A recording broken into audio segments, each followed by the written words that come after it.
Okay, there we go. How are we doing? It is time to get into some gaming news, and then we'll hop into some games later. But there is a good handful of stuff I wanted to go over. I saw SkillUp uploaded a video last night. I still like his content a lot. Sure, there's going to be some stuff I'm going to eye roll at, but, you know, doesn't mean I'm entirely uninterested. Anyway, hang on a sec. I'm just making sure that things are looking normal on my end. Okay.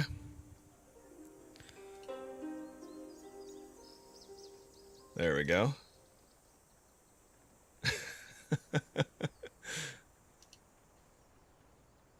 Getting some Discord stuff out of the way. All right. Anyway, oh, there we go. I knew there was, I forgot something. It was gonna piss me off. There we go. This should do it. Forgot to start my local recording. And fingers crossed that doesn't fuck shit up now. Anyway.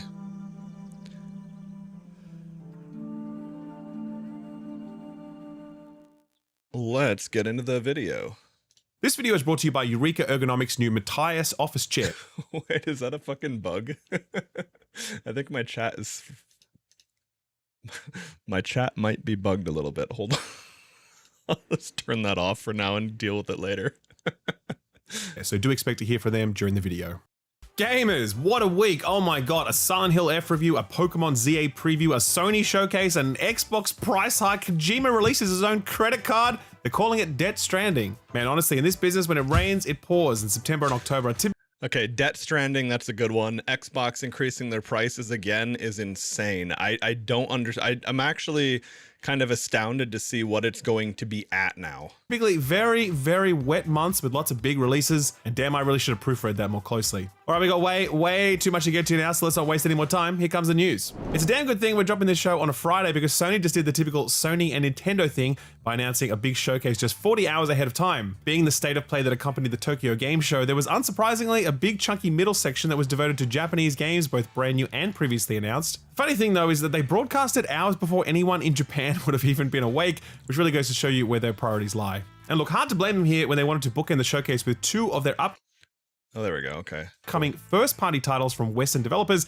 Insomniac's Wolverine for the big finish, and Housemarque's Saros to kick things off. So yeah, Saros, if you liked Housemarque's Hey, Returnal, Jack. then you're going to be very Welcome, dude. happy to know that Saros looks very similar to Returnal in terms of gameplay, only it's red. Yeah, my chat was bugged for a second, so I had to refresh things and reload it. If I missed anything, my bad, and welcome. I did see some chatter that was a little surprised at this fact, but honestly, I'm not sure that Sony would let their studios do anything other than play to their proven strengths. It's a third-person bullet hell shooter that brings a lot of their shoot-'em-up arcade roots into the AAA space with a narrative that will slowly unravel itself as you live, die, repeat, and push your limits to the edge of tomorrow. Rahul Kohli plays protagonist Arjun as he explores the hostile planet, which is filled with some very impressive-looking celestial enemies. They also announced a release date for this thing, March 20th next year. I absolutely loved Returnal. It was just S tier right the way through. Couldn't get enough of it. So needless to say, I'm extremely pumped for this one. A couple of new trailers and surprises followed after this. Right after Saros was a new trailer that gave us a look at Zero Parades, which is the next RPG from Disco Elysium studio Zaum, though it is worth remembering that almost none of the Disco Elysium developers are there anymore. And then there's that whole legal drama, which we don't have time to get into now. It looks very much like Disco Elysium at first glance, though of course with a few tweaks, and it follows an operative as she works to put together a new crew and untangle some kind of conspiracy, slated for 2026 and obviously now coming to PS5 as well as PC. Next up was Microsoft Flight Simulator 2024, which sees Xbox throw yet another one of its once precious console exclusives over to PlayStation. This is arriving on December 8th of this year, but the real kicker is that it's going to support PSVR 2, which is going to be a huge boon for both the game and the PSVR 2 in general, because those flight sim fans, they spare no expense. That's coming with a free update in 2026, if anyone still has a headset by then. Finishing off the Western developers block, Aspyr announced Deus Ex Remastered. That's due February 5th next year Holy for all crap, platforms. this is The an old asymmetrical game. multiplayer horror game based on John Carpenter's I remember Deus Ex from when I was a kid. I'd look at the PC Gamer magazine and go, damn, I wish I could play that. And then I'd go on my computer that could barely play Diablo 1 and I'd play that instead. Halloween got a release date all the way over in September of next year, and the last Epoch announced it was coming to PS5 alongside its first expansion, Orbis, at an unspecified date. Getting into the Japanese part of the State of Play webinar, they kicked things off with a free-to-play anime Wait, hang on. next year. And the last Epoch announced it was coming to PS5 alongside its first. Oh, never mind. I totally misunderstood that. When I saw the title pop up down here, Oribus, I I thought of the Dynasty Warriors Abyss game, and I got those mixed up. First expansion, Oribus, at an unspecified date. Getting into the Japanese part of the State of Play webinar, they kicked things off with a free-to-play anime game adaptation. Of course they did. I'm told that The Seven Deadly Sins is a very popular anime, and Origin is basically like an open-world Genshin Impact-like RPG with lots of live sim elements. That's coming Jan 28th for PS5, PC, and mobile. Koei Tecmo joined the party next to announce the release date for Neo 3. That's February 26th next year. That's I really am looking forward to Dynasty Neo 3. Warriors 3 Complete Edition Remastered. Oh, actually, and this too. Dynasty Warriors 3 is my favorite in the entire franchise. Now, granted, we're going deep into nostalgia territory, so how much will I love Dynasty Warriors 3 in 2025? We'll have to see. But if it's going to be built on the framework of the Origin game, Dynasty Warriors Origin, that is, like that engine, that combat, those systems, we could be in for a really good time, because one of the things that I did love best about 3 was the end game. Sounds kind of stupid to say it, but I guess the long-term playability of the game. There was an element of that the way you would hunt down every officer's like legendary weapon, and you had to do certain objectives on a certain stage on a certain difficulty, and it felt good. Like, it was one of the rare games where I was actually playing through the whole thing and had a great time with it. The only thing I'm wondering is, like, in today's modern gaming era, the problem is that anytime I get to the point where I'd start wanting to fully complete or 100% a game, it ends up, that comes at a, I guess, like the alternative would be starting a new game. So it's like that post game stretch to the 100% has to be really satisfying, or I'll just play something else these days. You know, back when I was a kid, I didn't have that option. But very much looking forward to this.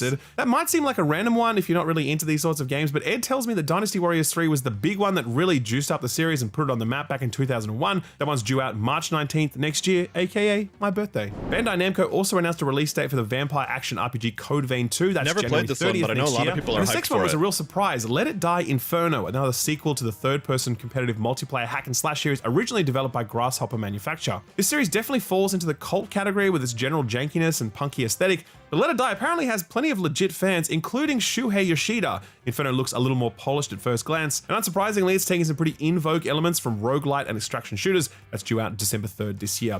I actually played Let It Die. It was like a weird, somewhat weird game. Not a bad game though, but just super unusual. Just so to hear that that's kind of being followed up on, that's Plenty of legit kind fans, of exciting. including Shuhei Yoshida. Inferno looks a little more polished. Let's see. I didn't play much of it, so I'm looking at the UI like, does this ring a bell?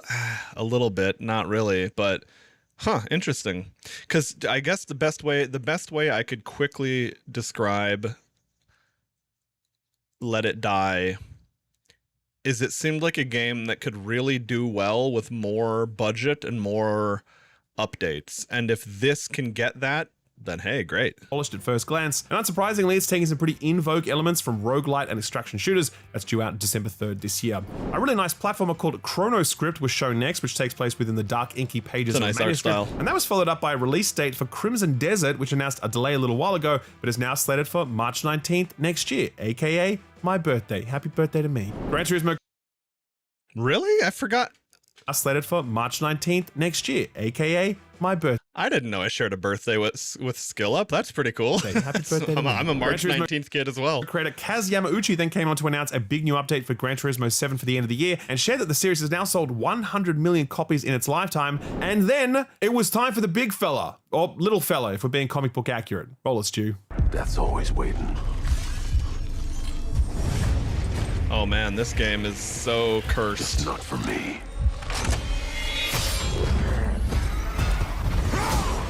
That's right, ladies and gents. Insomniac debuted our first official non-leaked look at Wolverine. And man, if you thought this game was going to be rated T for teen like Spider-Man to get all the Marvel kiddies in there, then boy, were you wrong. It took less than 5 seconds to see Wolverine plow his claws through someone's skull, and he just kept going. Clearly, Insomniac saw Naughty Dog pushing things with The Last of Us 2, and we're like, yeah, we can definitely one-up that. We see Logan in various costumes, dismembering. I mean, that stuff is cool. Like the whole gritty, realistic nature, the fact that he'd be able to carve through people, that's really cool. The problem is, and of course, Skill Up is not going to get into this at all, but it seems like a lot of it seems like this game's going to have just dog shit woke writing. Like, no, that just sums it up completely. So it's like, some of the gameplay elements might be cool, but they're not going to deliver a good Wolverine narrative. Just not going to happen. I'd love to be wrong, but I bet I'm not. Enemies traveling to different locations across the world and meeting other X-Men characters like Omega Red, Mystique, and there's even a Sentinel in there at the end. Sony finished things off with a little featurette about the making of the game, which revealed that Australian actor Liam McIntyre would be playing Wolverine, because we all know that Wolverine needs to be played by an Australian. It's just the rules. He's best known for playing JD in Gears of War, Spartacus in the Spartacus TV series, a few other things too, and of course, he was on an episode of Neighbours, because that's just the way things happen down here. Wolverine got a release window of Northern... Yeah, I only know that actor from Spartacus. JD in Gears of War, Spartacus...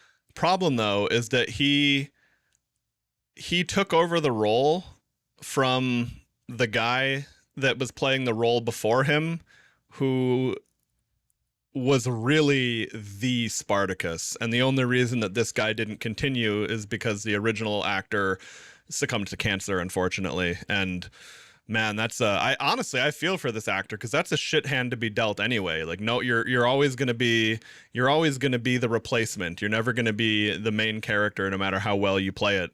And the original actor was just loved for that role. So it's a tough TV series, a few other things too, and tough act to follow. But you know, despite that, I think this guy probably does a really good job of it. He was a good Spartacus, I can say that. Of course, he was on an episode of Neighbours, because that's just the way things happen down here. Wolverine got a release window of Northern Fall 2026, and Insomniac said that there will be more info coming in Northern Spring 2026, which is, second quarter of the year for anyone not in the Northern Hemisphere. So look, I think this was a show that was really carried by those first-party Sony announcements, which is kind of unusual in the modern era, since Sony's release cadence has slowed considerably out of its first-party studios. I think Saros looks sick as hell, and it's easily one of my most anticipated titles, and I think the fact that Insomniac are going comic book accurate and full gore is a really nice line break between their take and that of the MCU. Or the Sony CU, you know what I mean. Plus, they're keeping the Aussie Wolverine tradition alive, and I personally appreciate that a lot. Sony wasn't the only platform to give us a Tokyo Game Show showcase, of course. Microsoft also came to the table, complete with a broadcast that actually happened during Japan-friendly time slots. They too mostly crammed in a block of third-party Japanese games into the middle of the showcase burger. But the meat of it all was really just Japanese-themed updates for a lot of their first-party games, with the cherry on top being that one last thing reveal of Forza Horizon 6, which, as we probably all know by now, is being set in Japan. Microsoft didn't show much of Forza, unfortunately, just a CG trailer that was basically a slow pan across a workshop that eventually ended with a shot of Mount Fuji, which kind of really reminded me of the trailer for that. That's all I need, though. Pan across a workshop that eventually ended with a shot of Mount Fuji. Any Forza old heads know how good Fujimi Kaido is, and damn, am I gonna be so thrilled. Like, if it literally just plays exactly the same as Forza Horizon 5, but has like great God, I have a sneeze right on the edge of my nose. Piece of shit. Okay, it's not behaving. Anyway, like the mountains, the drift courses, it's such good technical. I mean, because like you're gonna have the highway driving, no doubt about it. If you want to go fast in a fast car and not worry about technical courses and turns, hey, you know they'll deliver on that front.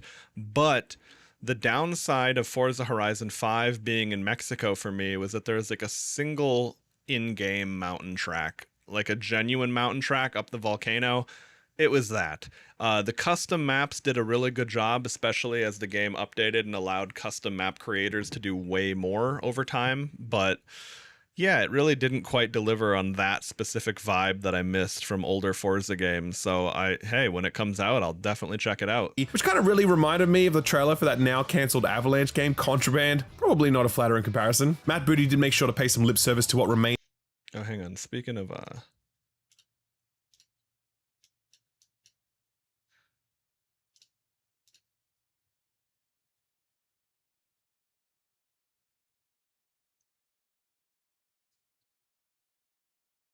oh, I see. Motherfucker. Okay, let's see if I can fix this quick.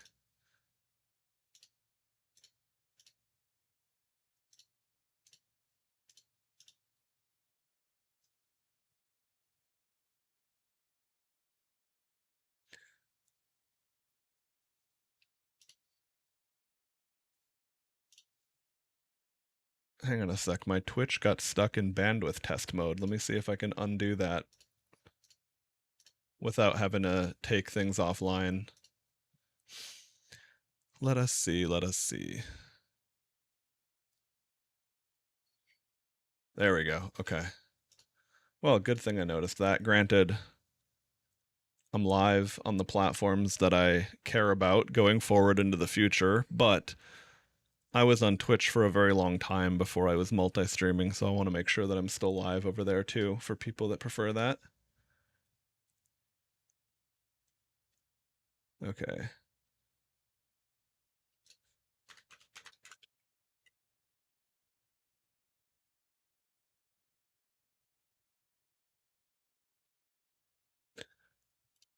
Of Turn 10 alongside Playground Games, but since details of the new setting have been floating around for quite some time, and Microsoft didn't really give us any further details than that, it's kind of felt a little flat if I'm being honest, and I would have loved to have seen some gameplay. I don't think it would have been unreasonable to request that.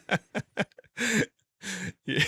See, Reihaku, when I set that as the going live message on Twitch, I was like, I bet that one's gonna summon Reihaku.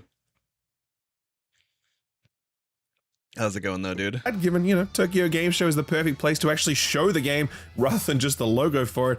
But hey, what do I know? Treyarch was willing to share some details though. Right before the Forza reveal, Xbox's big thing was 2 Japanese-themed multiplayer maps for Call of Duty Black Ops 7, which, sure, they look really nice, but I don't know how excited I can let myself get about a meticulously detailed karaoke bar when I'm going to be running through that at a breakneck pace trying not to get shot. The rest of Xbox's Japan-themed updates included a look at the Japanese expansion for Age of Mythology, a Japan World update for Microsoft Flight Simulator, and showing off a bunch of Japanese-themed campsites in Fallout 76. Alrighty then. Koei Tecmo and Platinum Games dropped by with a new look at Ninja Gaiden 4. I really, really, really hope that Ninja Gaiden 4 is going to deliver gameplay that I love, because I loved Ninja Gaiden on the classic Xbox, but some of the things that Ninja Gaiden delivered have kind of been superseded by mechanics I've enjoyed from more modern things. Like, I don't want every game to feel like Dark Souls, but for example, I think I like Nioh better than Ninja Gaiden. But we'll have to see what they do with 4. Was gonna go get me some Lau Lau, Kahlua Pig, Lomi Salmon, craving some local grinds right now. Nice, man. Well, enjoy. Enjoy indeed. I made these, I guess some kind of Polish beef sausage last night, and I cooked them by cutting them in half, like longwise. And I noticed that cooking them like that, like, so, the interior of the sausage got cooked on the griddle. I was like, holy shit, you could make a mean musubi with this. But, I don't know if I'll ever get around to that. It's like I'll be too lazy to mash that together. But yeah, no, it's the Polish sausages from Costco. They're extremely good. Also saw a little more of Fatal Frame 2 from Square Enix, and Capcom had a few trailers in there for Dragon Quest 1 and 2 and Monster Hunter, but to Xbox's credit, they also spent some time focusing on developers from the rest of Asia too. Korean studio Iggy Mob opened the show with Gungrave Gore Blood Heat, a remake of the game they released back in 2022. Man, Naughty Dog's gotta be pissed off that someone's beating. I was gonna say, did this shit get delayed and never come out or what? But so they're remaking their 2022. All right, whatever. In the time to remake category, the fantasy extraction game Mistfall Hunter from China also made an appearance, as did a few other free-to-play games like Anemo, which is a new one from Netmarble. There was also this indie game from Malaysia called Rhythm Doctor, which almost gave me a seizure, but it looked cool. So overall, a long showcase. Yeah, I don't. If you're talking about the food court ones, Reihaku, I don't know if I remember those well enough, because it's been so long. They don't do those over here, at least anymore. So I don't know if they're the same or different or what. But the ones that they sell in the refrigerated section that you just go home and cook, I mean, they're good no matter how you cook them realistically. But yeah, I gotta say, if you're gonna fry them up and you just split them lengthwise and cook them, like, so the interior of the sausage is down in the pan, like, holy shit, is that the way to go? Yeah, they stopped doing, I have no idea exactly, like years and years ago, they stopped doing the Polish sausage at the food court. They still have the beef hot dog, but like the regular hot dog, but yeah, they don't do, so I'm not sure if that's the same cut of meat or what, but Yeah, definitely would make a killer musubi. A lot of stuff in it, but not a lot to really write home about. Had we got a proper look at Forza, I might have felt different. This really did feel like it was missing anything that Xbox could truly hang its hat on. Plus, you might have also noticed a lot of those trailers readily showed PS5 and Switch logos, since Xbox seems totally fine with that at this point. Oh, and there was another logo I spotted during the Xbox showcase, but I'll save mention of that for our feel-good story of the week. Pivoting now to other news, and it's time to check in with the famous Japanese financier, Hideo Kojima. Why is he a financier, you ask? Well, it's because he just announced, and this is not a joke, that he's releasing a Hideo Kojima credit card, which allows users to earn points that they can spend on Kojima merchandise.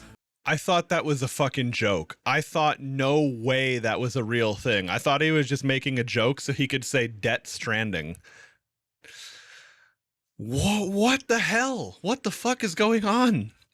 Which merchandise, you ask? Well, how about some actual, real, 100% authentic Kojima sake? Now you can buy your verification Kojima sake with your genuine Kojima credit card while watching Sam Porter Bridges crush cans of Monster Energy onto his forehead. People always say that Kojima's games are a window into the future, but look to his line of luxury goods and financial products to see where things are really headed. All these announcements came during a special Beyond the Strand live stream presentation where Kojima made a bunch of announcements, and wouldn't you know it, some of them were even about video games. Like, remember OD, that Xbox published horror game? Sure you do. Well, here's your first proper look at it. Roll it, Stu.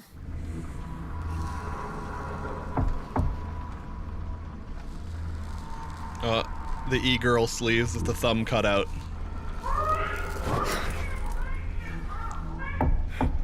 That positional audio was so fucking good, I almost turned my head.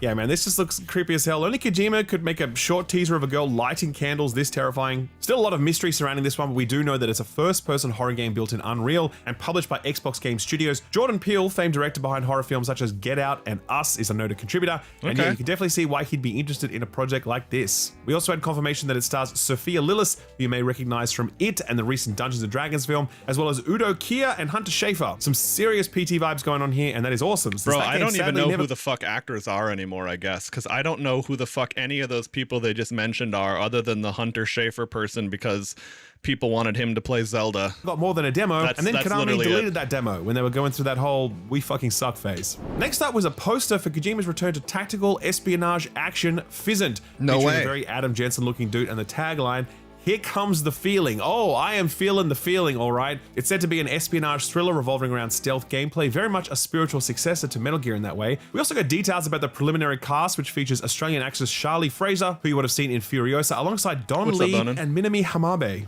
I know I've only seen a single piece of key art for this, but I'm already at the point where I'm ready to base my entire personality on whatever this ends up being. I'm all in. We were then treated to an announcement trailer for Death. I'm gonna be honest, I don't know if Sony and Kojima still really have what it takes to deliver a good game like that. Like, Kojima is not, it's not that he's lost his talent, it's just that he's kind of like been leaning away from, what made Metal Gear and into like weird Hollywood Sony influence bullshit. Not ostensibly, you know, full-on woke bullshit, but tangentially. It's the writing is just not as good. Like, anything that falls into that category, the writing immediately turns to shit, even if the gameplay is acceptable. So I'm kind of, I'm certainly, I have my reservations, but if this can end up delivering this, but I'm already at the point where if this can end up delivering what Metal Gear delivered back in the day, then hey, that's really fucking fantastic. I'm ready to base my entire personality on whatever this ends up being. I'm all in. We were then treated to an announcement trailer for Death Stranding Mosquito, an animation project set in the world of Death Stranding that looks to be a 3D animation. She's a really ugly girl. Yeah, exactly, Reihaku. It was when they were trying to have that dude be cast for Zelda, they were using the same fucking heavily filtered image from the specifically curated angle, and the moment anyone provided a screenshot that was a candid moment of them, it was like, oh, yeah, no, they don't look like Zelda at all. You guys are fucking insane. Get the fuck out of here. Sketchbook look to it. Being directed by Hiroshi Miyamoto and written by Aaron Guzikowski, creator of the sci-fi series Raised by Wolves. He's also credited as the writer of the 2013 that's film a great Prisoners, way to, which was a very That's a great way to describe it, Reihaku. The Kojima that just hit the joint, S tier. the Kojima that smoked the whole bowl, he went too far. The intense film seems like the perfect fit for a Death Stranding project. Finally, Kojima Productions announced a partnership with Niantic, former developers of Pokemon Go. From the concept trailer, it looks like they're taking on a similar augmented reality project, which Kojima himself describes as Death Stranding in the real world. And yeah, to be honest, I can definitely see how that could work. You know, leaving messages and items in the real world for other people to find could be pretty cool. Seems to also be reliant on a pair of AR glasses though, so I do wonder if Kojima has a secret partnership with Meta in the works. God, I would hate to have to give Zuck money for anything, but god damn it, I will do it for Kojima. I will put it on my Kojima credit card and wash away the guilt with some Kojima sake. Kojima's I actually heard that the Meta AR glasses are kind of impressive. I haven't looked into them at all, and I have a strong feeling that the technology isn't really there yet, unless, you know, I don't know. We'll have to see. I don't think there'd be something that would really change the game, but augmented reality technology probably will really change the game down the road. Yeah, well, the other thing too is saying Death Stranding IRL, isn't that just working for UPS, but like with extra hazards?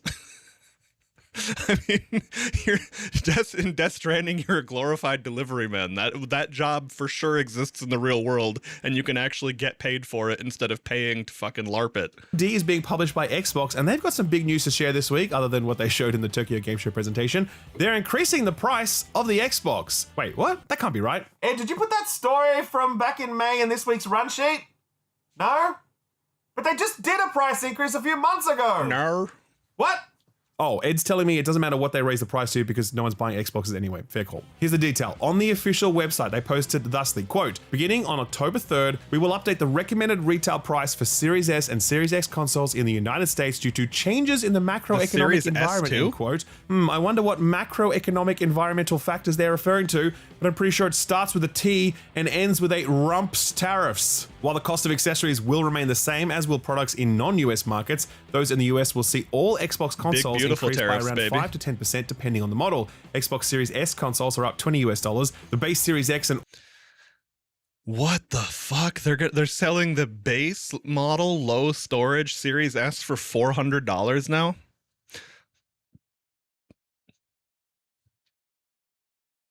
Who the fuck would buy that? When did the Series S come out? When did the Xbox Series S originally release? I fucked that up, but they'll handle the typo, I'm sure. Yeah, November 10th, 2020. Okay.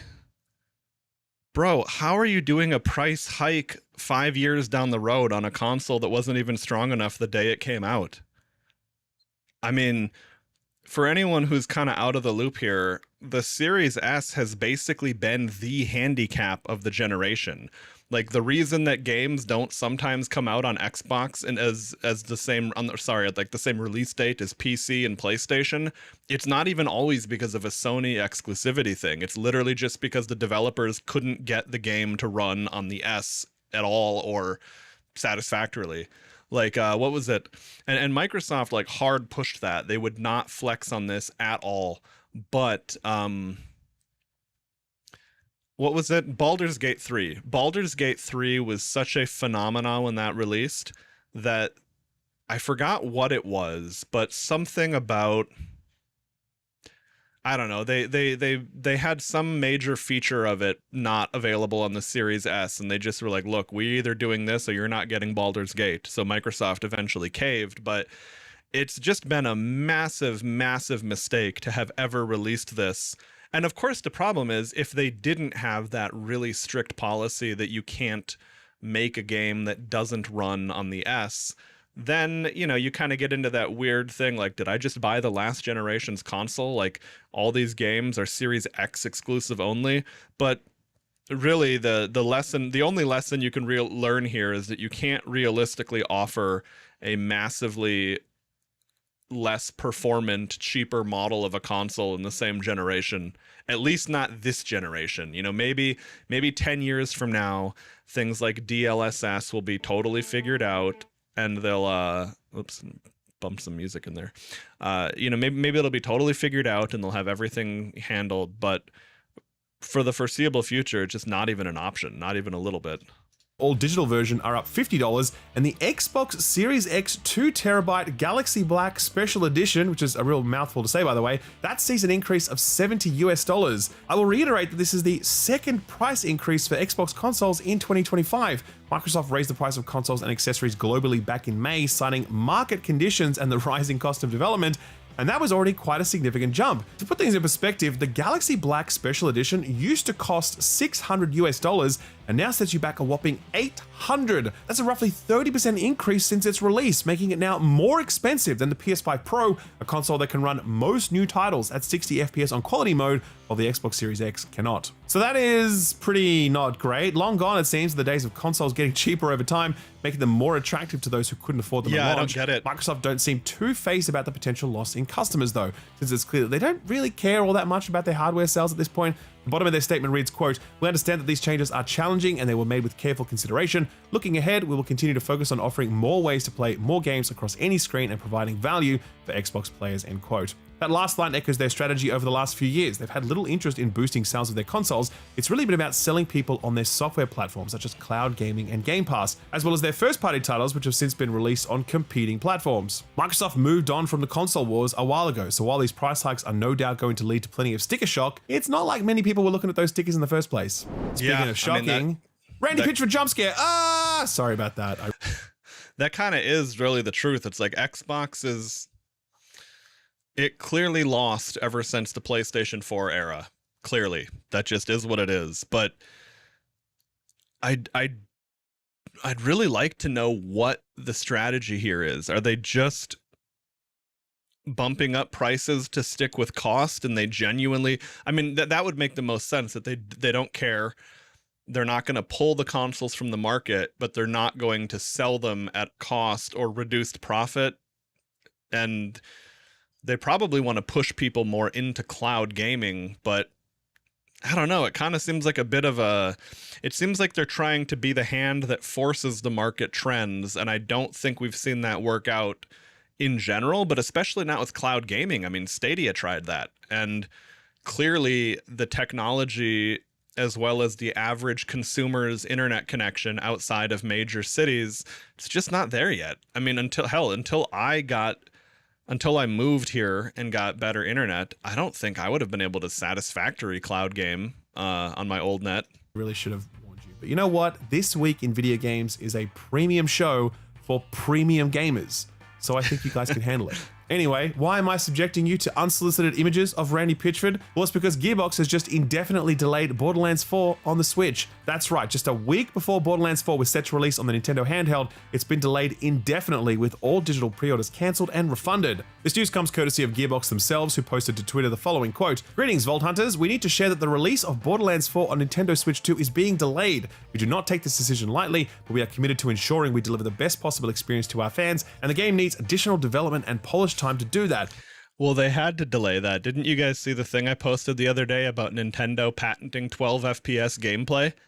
There's no way they could put Borderlands 4 on the Switch with that out. Our hope is to also better align this release with the addition of cross saves, which we are working on and recognize is very important. We will update you all on the new release timing once we have fully adjusted our plans, end quote. Not at all surprising, to be honest, as Austin pointed out in his review, performance is still woeful for most people, and if it's struggling to run as well as it should on even the most cutting-edge PCs, then yeah, there was absolutely no way this thing was going to run well on a handheld device. Do recall that the Switch 2 port was announced by Randy Pitchford himself earlier this year in a video he uploaded to Twitter, one in which he films himself getting up from a literal throne and yaps about how excited he is for the Switch 2 port. My guess is that the PC and other console ports need Gearbox's full attention. This guy is so fucking tone deaf. For anyone out of the loop, the reason that SkillUp was making that whole premium presentation, premium gamers, when people were complaining about,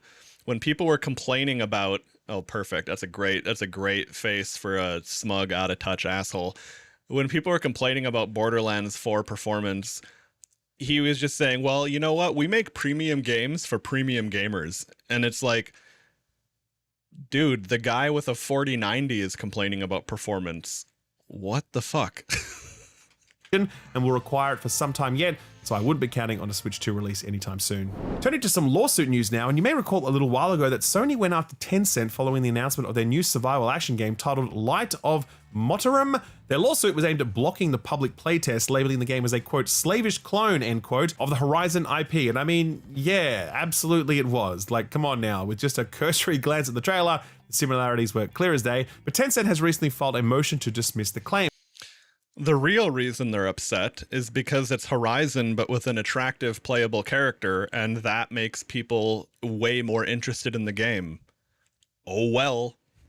Calling it, quote, an improper attempt to fence off a well-trodden corner of popular culture and declare it Sony's exclusive domain, end quote. They went on to accuse Sony of, quote, an impermissible monopoly on genre conventions by suing an unrelated project that merely employs these same time-honored tropes embraced by scores of other games released both before and after Horizon, like Enslaved, The Legend of Zelda, Breath of the Wild, Far Cry Primal, and many more, end quote. And I mean, like, sure, I can see their point, but it's also like, come on, bro, that's a bit of a stretch. While Enslaved certainly shares a similar setting, I don't think anyone would look at its characters and its melee martial arts combat and think, wow, this looks just like Horizon. There's a pretty obvious line between inspiration and imitation, and Light of Motorum was very deliberately leaning on the imitation side to coax players in. I mean, you can't look at these side-by-side images of its red-headed main character, its creature designs, hell, its splash art, and convince me that they aren't intentionally laying bait for Horizon fans. I do hope that Light of Motorum does see the light of day eventually, because from a gameplay standpoint, it does look kind of cool. Like Horizon, it seems to take cues from Monster Hunter, and I'm always down for more of that,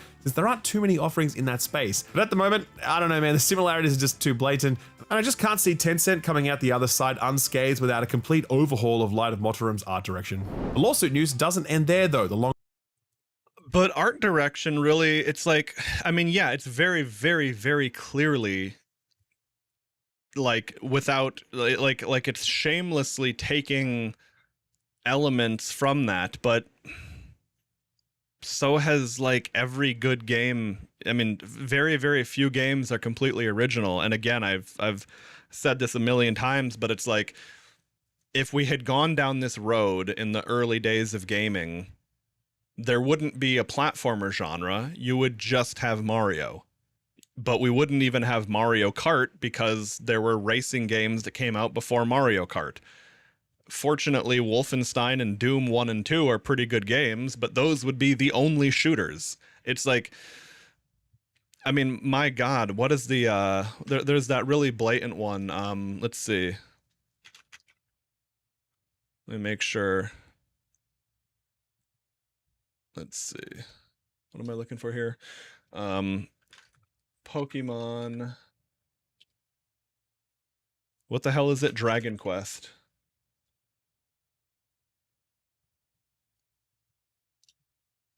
I want to see there's like a side-by-side image that was going around that was really, really good.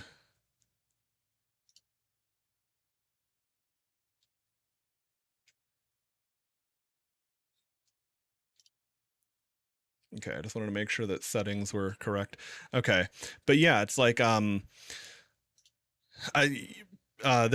can't find the exact image I was looking for, but like, if Nintendo were held to their own, and all these ones that are not Pokemon came out first. It's not like that, you know, it was bi-directional. It's really just, it's like if Nintendo were being held to their own standards, they literally would not be able to. Is this? Oh yeah, right. More examples. It's like they really would not even be able to get their feet off the ground. That's part of what makes it just feel like such blatant bullshit. Without a complete overhaul of Light of Motorum's art direction. The lawsuit news doesn't end there, though. The long-running Subnautica 2 debacle has only been getting more heated, as Krafton has now rescinded their claims that game readiness was the cause of them firing Subnautica 2's lead developers. This news comes courtesy of PC Gamer, who report that Krafton has dismissed requests for documents proving that Subnautica 2 was not ready for early access launch, apparently suggesting that such documents were irrelevant to the termination. Both the presiding judge and the firm representing the former leaders remarked that this was both, quote, a seismic shift in the case and a little bewildering, end quote. PC Gamer suggests that Krafton is focusing its argument on the idea that the former leaders, quote, abandoned their posts and deceived Krafton, end quote. So that's kind of sus, but Krafton's alleged flip-flopping was later supported by a report from GamesIndustry.biz Krafton requested a protective order and forensic inspection of the former leadership, now alleging that the firing was in response to the former leaders downloading, quote, confidential company information of nearly every type, end quote, after being threatened with potential termination. Well, they didn't get far with that claim, as the ousted leader successfully blocked this motion, stating that Krafton, quote, pivoted to a new theory that it admittedly came up with only after the fact, that it terminated the founders and seized control because the founders backed up files they were entitled to access, end quote. So yeah, a very messy case. Yeah, I don't know the details here, but what for anyone who's out of the loop on this one, something about Subnautica 2, it's like the developer team was entitled to a major bonus if they got the game out in a certain time frame, and it looked like they were actually going to hit that, and then the publisher seemingly tried to push for a delay, which maybe they're being genuine, maybe the developers really didn't have the game far enough along to release, but I don't know if we've ever seen things happen from that side of the equation before. You know, like, and of course the obvious conflict of interest is that if the publishers can push that delay, then the developers don't get the massive financial bonus they're entitled to. So it's like, I mean, definitely smells like some shit. And if this reporting is to be believed, Krafton really isn't doing themselves any favors by shifting the goalposts. Before we go on, a quick word from this video sponsor, Eureka Ergonomics, who are just about to release their all-new Matthias office chair. I have a lot of Eureka furniture at this point. Nice. Standing desk, display cabinet, a coffee table with a sneaky refrigerator built into it, but the Matthias may be Eureka.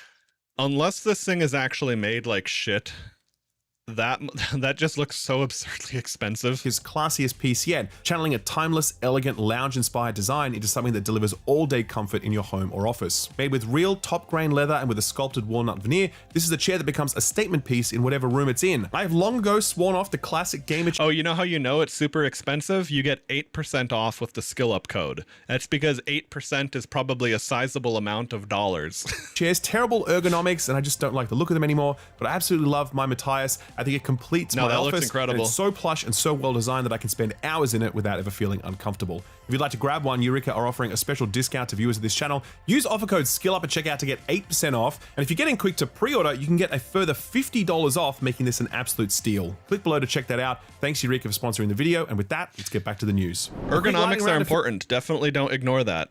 Like, if something hurts when you're gaming, whether it's your hands and you're playing a game too aggressively, or your back because you're sitting too long, don't ignore that, because eventually you won't be able to ignore that. Finish off, Fortnite is going Ask full me how I know. Roblox, soon allowing creators to sell in-game items. In case you're not in the loop, players are able to essentially create their own games within Fortnite now using the Unreal Editor. These are available as islands that other players can visit, and as per an announcement by Epic Games, soon these players will be able to sell custom assets they've made for those islands. Quote, in December, developers were able to sell items directly from their Fortnite islands, opening up new revenue potential, in addition to receiving engagement payouts from Fortnite item shop sales. Developers will ordinarily earn 50% of the V-Bucks values from sales on their islands, but from December 2025 through to the end of 2026, the rate will be 100%, end quote. Post suggests that creators will claim 74% of their sales directly into their pocket versus the comparatively meager 25% that Roblox offers. It goes on to outline how creators will also be paid for encouraging player engagement, something that Roblox that's what I was just going to say. Given the fact that Epic already runs the Unreal Marketplace where people can sell assets for game creation, it makes a lot of sense that they'd hook Fortnite into something similar. A huge reason Roblox has gotten as popular as it has is because people are able to create their own ecosystems and create incentives for players to return to the game outside of what the developers themselves offer. Fortnite has thus far been unable to surpass Roblox's numbers, even with their more polished gameplay and flexible creation tools, but now, who knows? I wonder if they'll let us pay with Kojima's new credit card. Somewhat related. Yeah, I was going to say, I hope that works out well for them, and hopefully they have moderation that Roblox is clearly lacking, because the real problem with Roblox these days is whether or not parents are going to continue to let their kids play it, as more and more news about the rampant pedophilia situations, like predators and grooming rather, are going on in Roblox, because that's like a genuine real threat. Now, of course, could be a bit of a chicken and egg thing. Are all the creeps and problems there because of something Roblox is doing, or is it simply that Roblox is by far the most popular platform for a young audience, therefore the groomers are going to fish where the fish are, basically? Yeah, I really hope I'll be able to buy Fortnite bucks with my Kojima card. True, yeah, that should definitely get you some kind of bonus. But Yeah, I wonder why it is. I wonder what the difference is between Fortnite and Roblox in terms of the custom content creation. Like, is it really just that Roblox has first mover advantage and everyone plays on that? Is it maybe it plays way nicer on lower performance platforms like phones and shit? I don't know. But it seems to me that, like, from a sheer gaming perspective, that Fortnite would be better at delivering that. But I've also never gotten into it on either front. Exclusive skin, the baby from Death Stranding. You can only buy it with a Kojima card. Yeah, that could really be the case as well, Reihaku. I could see that. I have no idea. I assume how that's going to work then is the characters that you gotcha, they're probably not going to have, like, they probably wouldn't have their moves and abilities, or that would probably break the way that the Roblox stuff would work. But are they, then they're effectively going to be skins or cosmetics? Yeah, I could see that. I could see that, especially with how attached people get to the various characters that those kinds of games release. I mean, yeah, yeah. No, there's definitely always a weeb version of everything for sure. Character creation, cosmetics. Oh, okay, okay, sure. Yeah, that makes sense. That makes sense. Yeah, I mean, if they deliver that, they've already got a pre-existing platform, and that's the other part of it too, is the pre-existing platform and the account progression. But see, that's the other reason why I'm kind of wondering about Fortnite, because, like, don't lots of people have lots of Fortnite skins? Or I don't know, are Fortnite and Roblox players entirely different generations? Like, I'm not sure what the divide there is, so I can't totally say. To that Sony lawsuit news, Nintendo have their own lawsuit battle going on against Pocket Pair, the developers of Power World. According to GamesRight, Pocket Pair has attempted to that's invalidate actually cool, Nintendo's Reihaku. I'll recent have to check patent that attempts, out. pointing to popular mods in other games as evidence that Pokemon's designs and mechanics were currently being used elsewhere. In response, Nintendo has claimed that mods should not be considered as prior art, as they require a game to run on. That is a really dumb suggestion, in that it disregards the work and creativity of all mod makers and dismisses the fact that all games require external software to run on, like the game engine and the hardware's operating system. As IGN points out, it also has dangerous implications for the modding scene, as it would mean that mod developers could no longer be protected by patent law, and that their work could be stolen by bigger studios for full game releases, where those creations would then be protected. Basically, imagine if Bethesda could just take the entire Fallout London mod, which introduced completely new art assets, questlines, and more, and then drop it directly into a surprise Fallout 4 DLC, with the creators receiving no compensation at all. Fortunately, it is very unlikely that Nintendo's claim will gain traction, and it's just another instance of Nintendo being Nintendo. Dying Light the Beast. I don't know exactly how I feel about that, because yeah, if you build a mod on, if you if you're releasing a mod that's basically unofficial DLC for a game, like 99 times out of 100 I'm going to say fuck Nintendo, but I don't necessarily think that a modder should be able to have any rights to the modification they do to someone else's game without permission. Like, I actually, now, I mean, maybe there's an angle that I'm missing, and maybe someone else's opinion will change my opinion on the matter, but I actually do think that the owners of Fallout should be able to take this fan mod and use whatever the fuck they want for their game. I mean, it's not that I have any love for publishers, but I just don't. I'm curious what the argument against that is, because otherwise,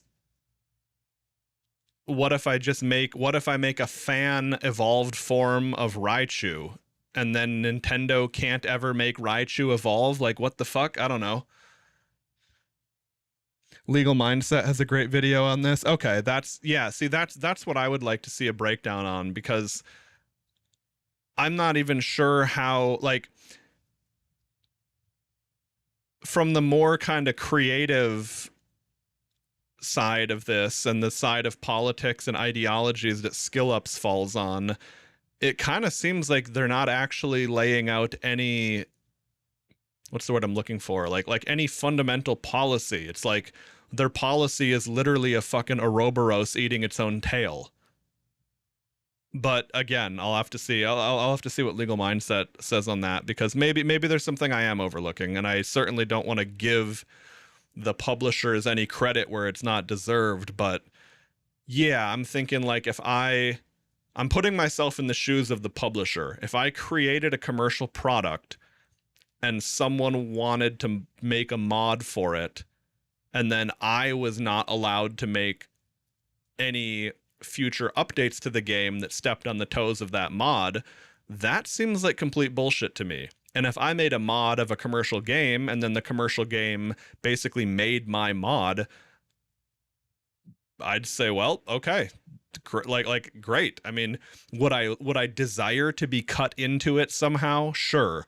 But I wouldn't feel that I am inherently owed that. But again, that's my current take on the matter. London mod, which introduced completely new art assets, quest lines, and more, and then drop it directly into a surprise Fallout 4 DLC, with the creators receiving no compensation at all. Fortunately, it is very unlikely that Nintendo's claim will gain traction, and it's just another instance of Nintendo being Nintendo. Dying Light the Beast has been heavily censored in Japan. According to Automaton, it was toned down to meet their highest age classification, with changes like, quote, remove depictions of internal organs, modifications to infected female characters, remove depictions of dismemberment, and remove nudity. I mean, I'm sure the gore isn't surprising at all. Like way back in the day, like well before internet content around gaming in general, Japanese games would frequently have more sexual and nudity content than a Western release, but like way back on the PlayStation, even the or maybe not the PlayStation 1, because that's so old that it might not have mattered,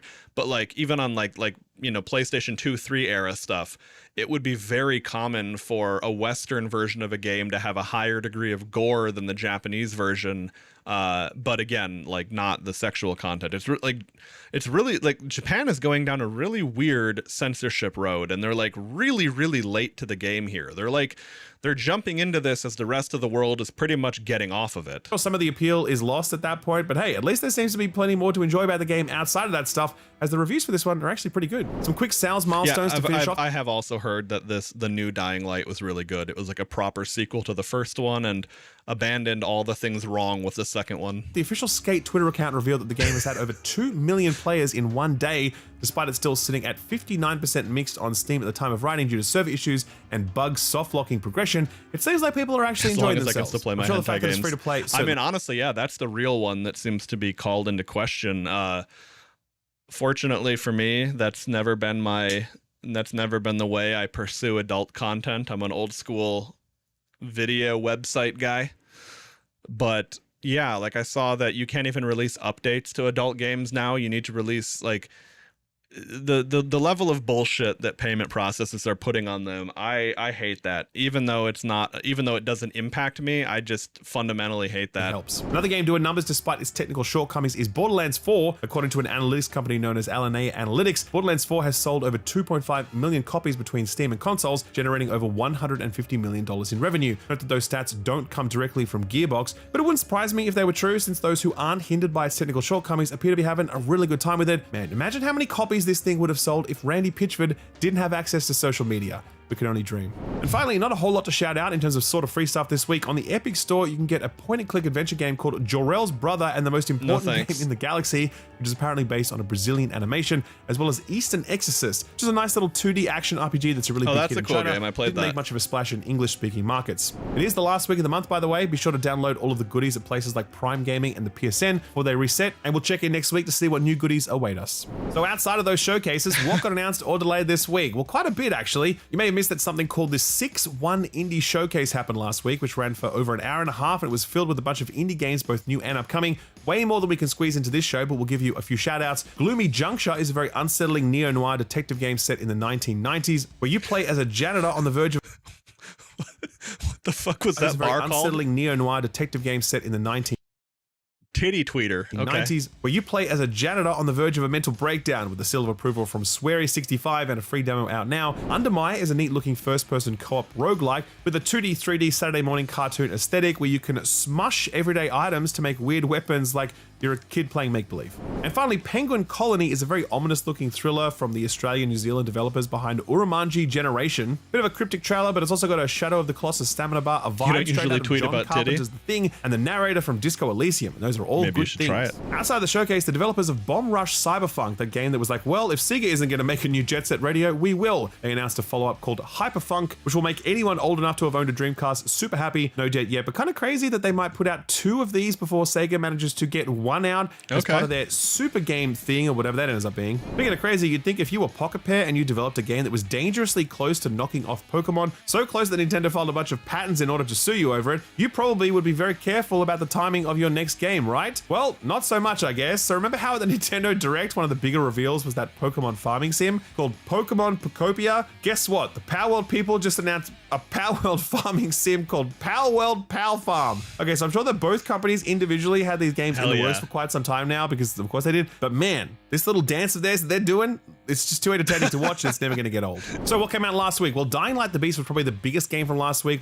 And this right here is why Nintendo is scared. They can't compete with this because they don't have the balls to do this.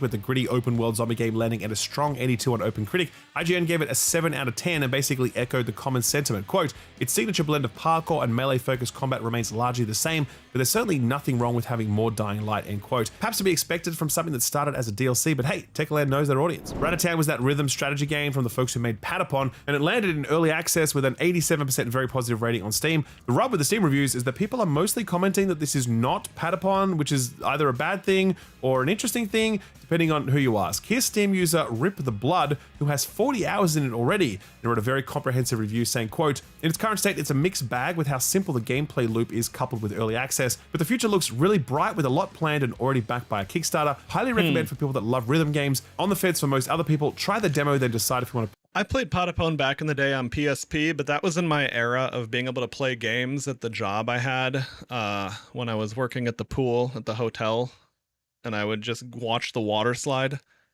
So like, other than, you know, maybe a couple hours tops out of the day when the water slide was actually being used, that was actually the job that like people hated that position, because keep in mind, this is so long ago, this is pre-smartphone.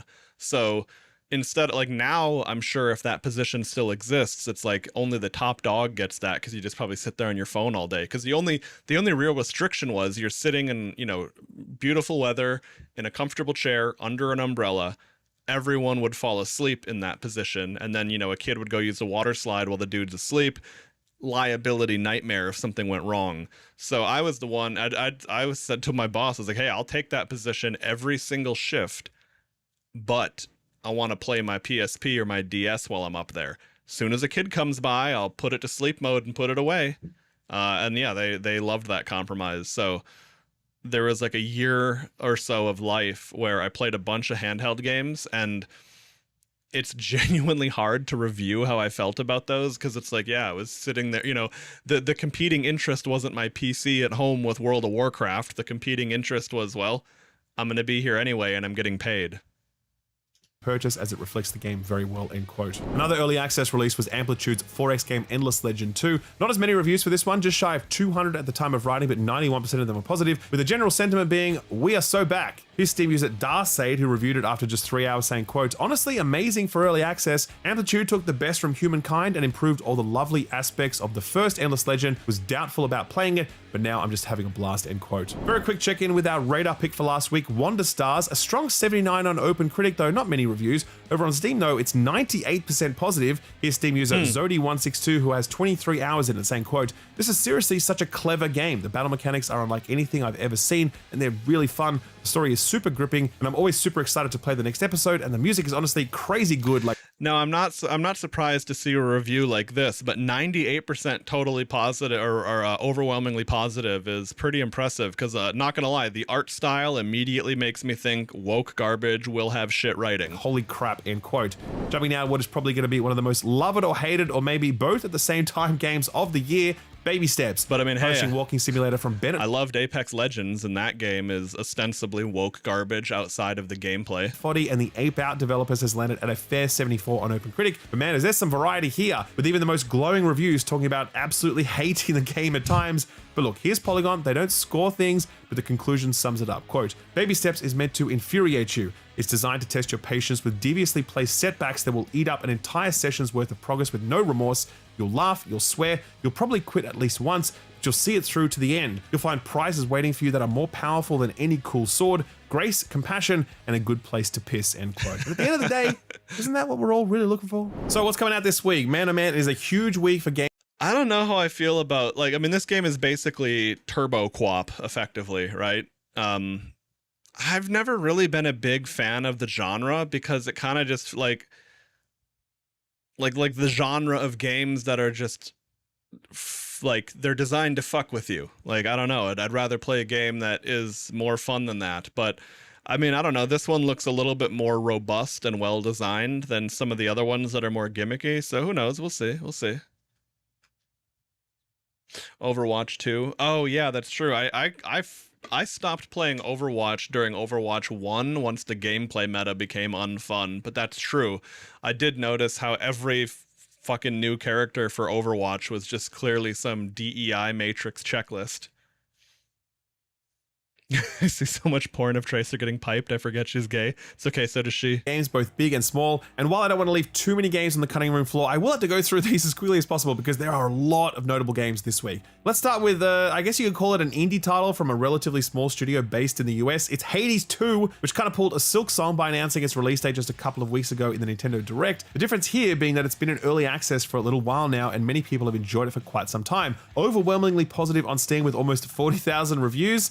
Yeah, I suspect it's actually pretty good. Version 1.0 drops on Thursday, September 25th to complete the narrative on PC, and it'll be a timed console exclusive for the Switch 2. For those of you yet to play it and are wondering how different could it possibly be from the first one, the answer is very. Trust us, having a Magic Caster as a protagonist changes absolutely everything. One more indie before... Gameplay-wise, it looked like really good changes, but it also got absolutely slapped with the sweet baby stick, and that's why I've never touched it and never will. We move on to the big boys of Thursday, one called Consume Me, which is coming out on PC. This is a game about growing up as a high school girl and dealing with all the shit that comes with that. Kind of a management RPG that's a really fun mix of Persona-style time scheduling mixed with WarioWare minigames. This game won the grand prize at this year's Independent Games Festival Awards, as well as the Innovation Prize. And when the past recipients of these prizes have been games like Inscription, Obra Dinn, and Outer Wilds, you know you gotta pay attention to it. Ed's played through this one and strongly recommends it. Very charming with a compelling gameplay loop. He's got a full review for that up on the website right now, and he's also got a post-mortem interview with one of the creators in the works. Look forward to that appearing on the website very soon. All right, you thought high schools could be edgy, well, not as edgy as... I'm just not the target audience for that, because I don't believe a single fucking thing about people saying how good it is and how compelling the gameplay loop is.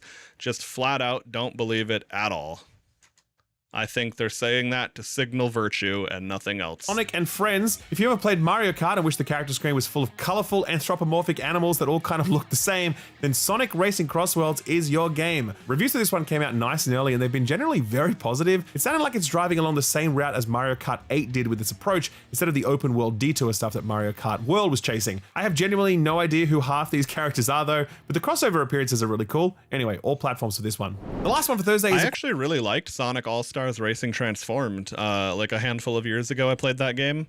No idea about how this one will deliver. Of course, the biggest problem though is that I was looking at it on Steam. It's like it's a $70 kart racing game. Even if I loved it, I imagine I'd be playing in mostly single player because I just, you know, it's not going to be that. It's like Mario Kart at least was one of those things that like so many people had that, like significantly more. I was surprised even significantly more people in my audience at the time had that on Nintendo Switch than didn't. So like I could just fire that up and people would join or have a full lobby instantaneously. I know that that's just not going to happen here, and that's the problem because this is a genre that's so built for multiplayer. I kind of like my idea would be like if you could maybe have something like I don't know, some kind of pass where you'd be playing it like where you could you buy like a more expensive copy and then you can invite people to play with you in multiplayer. I mean, they'd have to figure out the nuances. Maybe that kind of thing would have to scale somehow with the size of a creator, you know, because like a massive top 10 creator doing that maybe would result in lost sales. But even then, I don't know, maybe it would be great promotion. But either way, it's like games like that are full price, you know, niche genre multiplayer kind of required games. It just makes me go, man, I wish there was a way that this could be realistically played without me just, you know, needing to be able to front a copy for every single person who wants to hop in and play. Oops, game in the series that Konami kind of dropped the ball on for a while, along with everything else they were doing, but it's well and truly back with the Taiwanese studio Neobards handling this one. It's set in 1960s Japan with its traditional mix of combat, puzzle solving, and psychological-based horror, and there's a big question mark around why the Silent Hill Mist is suddenly happening in this rural town, and having played it, my review is up on the channel now, I can say that it is definitely worth trying to get to the bottom of that question. I really, really loved this. I thought it was fantastic.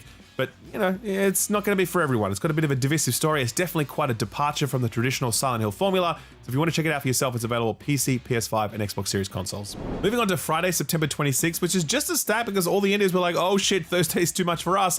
First up, we've got Hotel Barcelona, which is a collaboration between cult Japanese game makers Swery65 and Suda51, a 2D combat roguelike where you're fighting your way through a grindhouse world, and every time you die, an echo of that run will persist, helping you to get further. PC, PS5, and Xbox Series consoles for that one. Woven Pit was one of the games that had to get the hell out of Silk Song's way a couple of weeks back, and the week it chose had Hades 2 in it, so you really can't win. This is a grimy Inscription-like slot machine roguelike, which by all accounts... I hear that's a real issue with indie games these days, is that like back in the day, you could release maybe during off-seasonal times, like, you know, release a game during the Christmas or winter holidays, release a game during the summer holiday.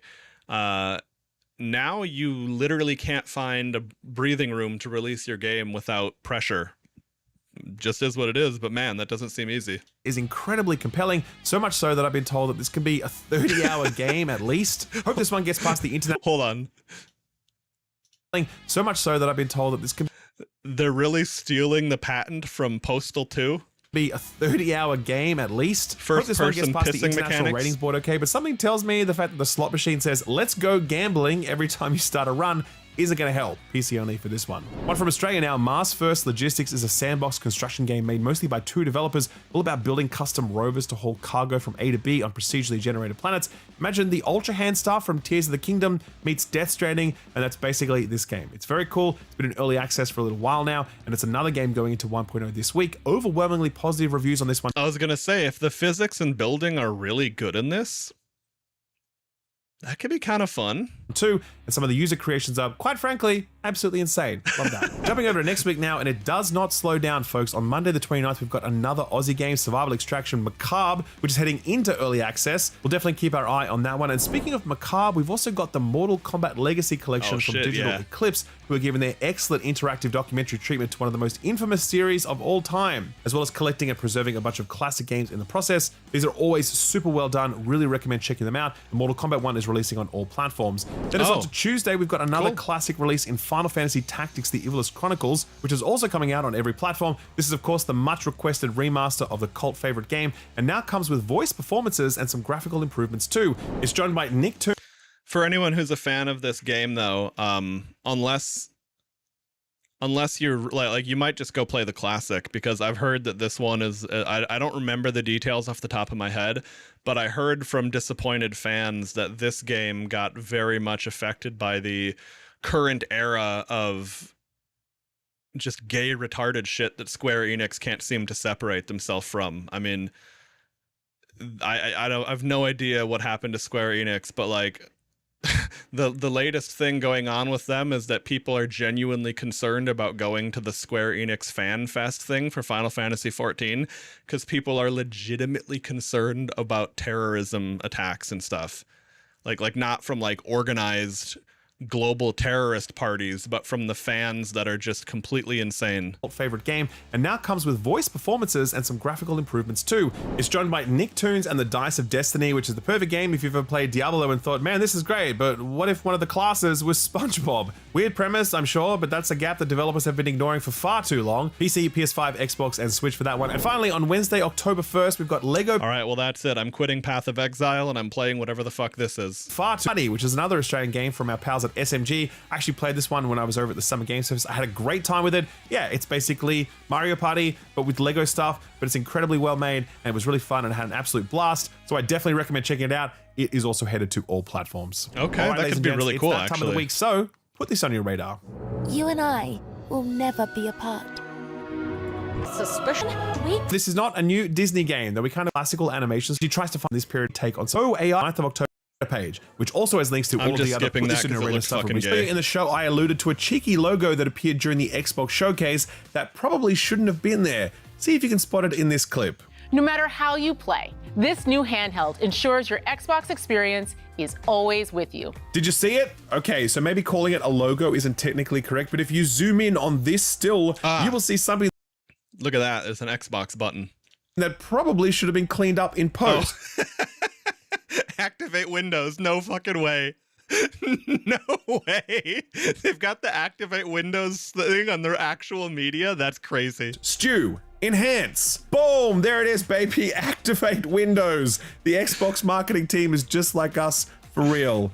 Bro. Okay, ladies and gents, I'm off to play some Ghosts of Yotei now since I'm still working on my review for that one. I'm also working on some Battlefield stuff, and the Friends Per Second podcast goes live this weekend. Plus, thisweekinvideogames.com is always there to give you even more news coverage and in-depth perspectives. Like just this week, we posted a new column from the Among Us community manager, Victoria Tran, about why developers choose to delay their games to avoid big releases, like what happened recently with Silksong. A really Why do you need an article for that? Because people have finite amounts of time and money. The end. What could they possibly be exploring any deeper than that? Anyway. Good video all the same of like Skill Up does cover good stuff, but of course, you know, he's very much on the politically correct safe side of the equation, so sometimes it's just, you know, boring nonsense like that. I feel like this isn't actually the case. What do you guys think? Imagine a world where the homes we live in, There we the go. clothes we wear, and even the sensors in our electronics weren't manufactured. Hang on. Did his video get pulled? Because that was a very recent upload. Upcoming games will be missing features because of the UK Huh. Okay. Anyway. This is the other video I wanted to see. Bellular had a video talking about the Online Safety Act. Be back later. I made a mistake. Okay. Well, good luck, Reihaku. Upcoming games will be missing features because of the UK's Online Safety Act, and this impacts you no matter where you are. So here's what's happening. That's a very specific problem. Hope you get that all sorted out, man. Right? We got loads of questions from our last video. People saying if you don't live in the UK, well, why should you care about this law? Why should I care? Well, the answer is very simple. The answer is that game development is a global thing, and when developers have got to choose between cutting features or limiting them in one region, some will actually just cut. And those are cuts that you will feel regardless of you being in, around, or near the UK. Here's a big update to that story that I found in today's sponsor, Ground News, which I use for researching Ground stories. News is pretty Why? based. Well, this stuff's complex, but with Ground, I get the facts and easily see differences in perspective. So let's take a look at this story. Wikipedia have lost their legal challenge against the Online Safety Act. Ground News is showing 33 sources. With You can also use Ground News without having to pay for it. Like, I mean, the paid features are worth it, but one of the things I've noticed that none of these people advertising this really mention very well is that it actually is a free product at a baseline, and the free functionality of it is still like one of the best places to read news and, you know, get informed about stuff. And this obviously matters to gaming. The act is already impacting how games handle user content and chat moderation, and the power of Ground is being down below. Thanks to them for supporting us. Let me catch you up on things. The Online Safety Act is I used it for a very, very long time. And I did start paying for it to test the features because, you know, like the annual subscription rate is very, very cheap. And honestly, I'm probably going to keep paying for it because it's cheap enough that it really doesn't bother me and I like what I get for it. But yeah, it's kind of about halfway between that and the actual functionality itself. Like you get a good product for free there for sure. Long gestating piece of UK legislation, and it's designed to restrict kids' access to illegal or, quote, legal but harmful content. Basically, any online system where kids could interact with the content is impacted by this law. And from the public view, it essentially demands age verification from users, and then it restricts access to content for people who fail that verification. And the first full implementation of this kicked off in the summer. And we've talked about, say, its impact on Discord. We've covered how it killed smaller MMOs and forums because they simply cannot afford to adapt to this new law. They can't afford the compliance costs, and, well, the risks, the punishments are extremely high. Services like Steam are also taking on the risk of verification, and most recently Nexus Mods unveiled their version of this content moderation where they're restricting access to adult tagged content unless users are verified. That's a bunch of what's happened,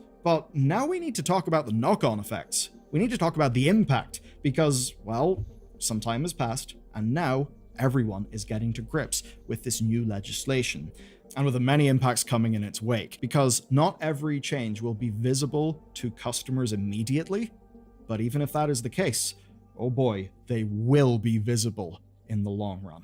To get a handle on this, I'm going to talk about an expert interview. So, Christopher Dring from the games business asked an important question. He spoke to Isabel Davies, who is a senior associate at a legal firm called Wiggins.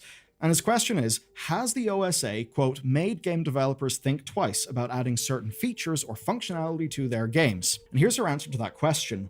Yeah, because I've spoken to some already. Definitely. And she went on to say, or maybe they've sort of gone, we will do it, but we won't do it on first launch. And to that, she gave a specific example, and I'll just quote her directly. Let's get the core game monetization loop working. Let's make sure the gameplay is good. And only then invest in clan functionality or chat functionality, etc.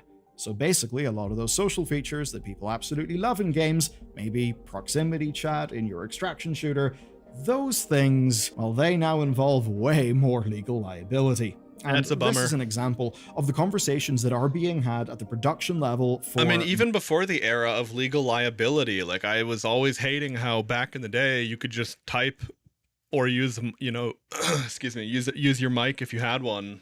And so many games started removing that for fears of like I mean, it was bad enough when that stuff was all being removed out of fears of toxicity and someone might say something not politically correct. And it's like, yeah, we were going through that era of complete fucking nonsense. But the idea that it wouldn't even be in a game because it's not realistically possible for the studio to navigate the legal hurdles, that sucks, man. That's a terrible state of affairs. Many development studios. You see, if they don't have to think about moderating chats, if they don't have to meet the OSA's requirements, then that saves them time, money, and effort. And throughout development, there are loads of little decisions like that, and they're decisions that an audience will basically never really see. And to get some texture on what that means, I'll go back to what Isabel said. So she says that indies are engaging with this process earnestly and early. Now, you may think, okay, that's fantastic, but it's not exactly framed in the way that you would think. Basically, it's more similar to how developers put aside funds, legal funds,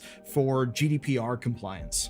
OSA compliance is kind of similar now. Sure, you can go and geo-block in the UK, but it still is a new cost to your budget, and the public may never know what's been lost from a game that they enjoy. Essentially, there's a chilling effect. Exactly. And chilling effects are often the most powerful aspect of any legislation. It's not that something becomes... Exactly. It's like how back in the day you couldn't have, like, Australia was just so nuts about their drug laws. Like you couldn't have representations of drugs in video games, and like that even in a isolated region of Australia was impacting the way things would be added into games. Like some, you know, they changed when the DayZ mod was so popular in that era, they had to change something about it because you could loot, you know, weed or stimulants or something in the game world. It's just, even if you don't directly care about that, because it's like, do I care if my player character loots actual meth or loots like a fictional stimulant? No. But it's like the idea that it had to be changed is absurd. Illegal. It's that businesses don't want to risk breaking the law, so they just steer clear of anything related to that law. And Exactly. that's where the Online Safety Act could be having some harm to games. Any game that allows user-to-user interaction faces this question, and as you can probably imagine, that's a lot of games. They've now got to ask, if we want to sell in the UK, will we fall afoul of this law? And to ask that question, what you really need to do is talk to and pay for a lawyer to give you a legal read of the situation. And this will impact planning of development. This might mean cutting features. If you're an indie dev, this could be a lot of work, especially if you're making the type of small team, reasonably cheap to make game that, as of late, has been going absolutely viral on platforms like Steam. So for people like that, it's a shitload of work. But if you're a bigger player, well, you can probably manage, because whenever there is new regulation, very often the incumbents are the people, even though they are being regulated, they're the people best positioned to deal with that regulation, because they have a goddamn legal budget. So let's see how, for this law, it's the smallest players who get hurt the most. A little bit of context, when we first covered the OSA, we broke down how the law works, where there is actually more than just age assurance. Companies need a record of how they've considered risk and what they've done to mitigate that risk. And as Isabel Davies pointed out in that interview, most game companies already do that kind of thing. If you use a bunch of hate speech in your Overwatch lobby... Oh, by the way, going back to that little... more than just age assurance. These kinds of like live real-time age verification, my understanding is it's pretty hard to fake these with a still image, because they require, like if they require you to turn or anything like that, it's pretty hard to defeat that with like a static prop. However, my understanding is that the modern real-time deepfake stuff that you could just throw over a webcam completely defeats it, because it's good enough. So it's like even then it's like, the only changes they're making is like, whatever kid would have clicked yes that they're over 18, now they have to get a little bit more technical savvy for that. Do that kind of thing. If you use a bunch of hate speech in your Overwatch lobby, you'll be banned. If you harass another user, you can be banned, even if there are no kids around. Now, that's part of the OSA. You've got to prove that you have these rules and that you enforce these rules, which, by the way, does mean that you should probably expect rules that exist but don't really get enforced to actually be enforced now, because the enforcement will legally matter. And sure, to the big companies, having things like your end user license agreements or PlayStation's new parental controls, those are good, those would work. And when investigating potential breaches of this law, Ofcom, the regulator involved, would look into those things, right? Whenever they're dealing with a breach. They'll ask, like, did a company take steps to mitigate risk? Can they prove that their process exists? But here's what Roblox has shown us recently. And this is where things just kind of spin out and we really get a sense of the impact. Because all it takes, guys, is a few high-profile failures. You know the internet. You've been in chat lobbies. You've seen things that if they were screenshotted and sent to anyone in like the political system who just wanted to make cheap political hay, would absolutely go viral. That happens all the time, and it's very much happening right now. I'm sure you can think of a few contemporary cases. So something bad goes down in a high-profile game, then government and the public call for inquiries, and the impact of that is that having a chat function, well, that's an automatically high-risk thing to implement internally. It means that UGC is a risk to implement. That's the sort of thing a company will be talking about internally. That's the sort of thing that will change their planning. Now, I want you to think about how this all works financially. If you're an independent developer, risk is now a lot riskier. If you're EA, yeah, you've got a legal team. You've got cash to throw at solutions. Under this law, there is no functional difference between the two, and that's a worrying thing. So indies and smaller games may skip features that you care about, like UGC, like text chat, like voice chat. And that may mean the next scrappy multiplayer game from a small team that is absolutely amazing because of maybe its proximity chat interacting with its game mechanics. Well, oh dear, maybe that would look different. Yeah, in the that's future. tough. Maybe it's missing the sorts of social features that once would have been industry standard. But what if I told you it actually goes further than that? As an example, Discord recently announced plans to allow the integration of Discord's essentially infrastructure as your in-game chat. Right? So basically, it's Discord not just being the thing that you use, but Discord as a backend, essentially as a service that game developers could use. Now, Discord have got their own Snowflake verification Armageddon. process. And this would then mean that, oh, if you use the Discord system that is going to deal with all of this legal compliance stuff out of the box, then great, you can just use that. And it would indeed seem like a straightforward solution for indies. And it actually would be, because it offloads the responsibility to Discord. But do you know what it also does? It also entrenches Discord as the backbone of in-game communication. Right. This would be another example of It also puts Discord's TOS as effectively like it basically overlays Discord's terms of service on top of your game's terms of service. Like, you don't even have administrator rights over your game's own social network anymore. And you may not agree with Discord's level of administration and moderation. I mean, a perhaps decently well-meaning law actually just entrenching incumbents and being bad for competition. That's what happens when only the biggest players right. And of course, even if there's never any issue on that front, even if Discord recognizes that and says, hey, we're the back end, but it's your game still. You moderate it how you see fit, but at the same time it can't, because it can't, like, it or maybe they only moderate to the limits of the law.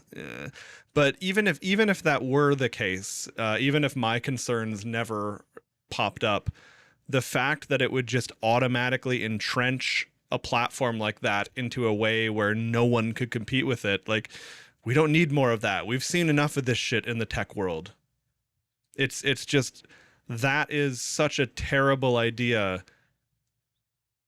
for far more reasons than I can even get into here. I was like, as I paused for a moment there verbally, I was like, it was just cascading ideas of effects that go beyond the first order there. I was like, oh my God, what a nightmare that's going to be. Deal with the risks of a legislation or a regulation. They can even profit from those things because, of course, if compliance is now a problem, you can sell the solution and then entrench yourself in the market.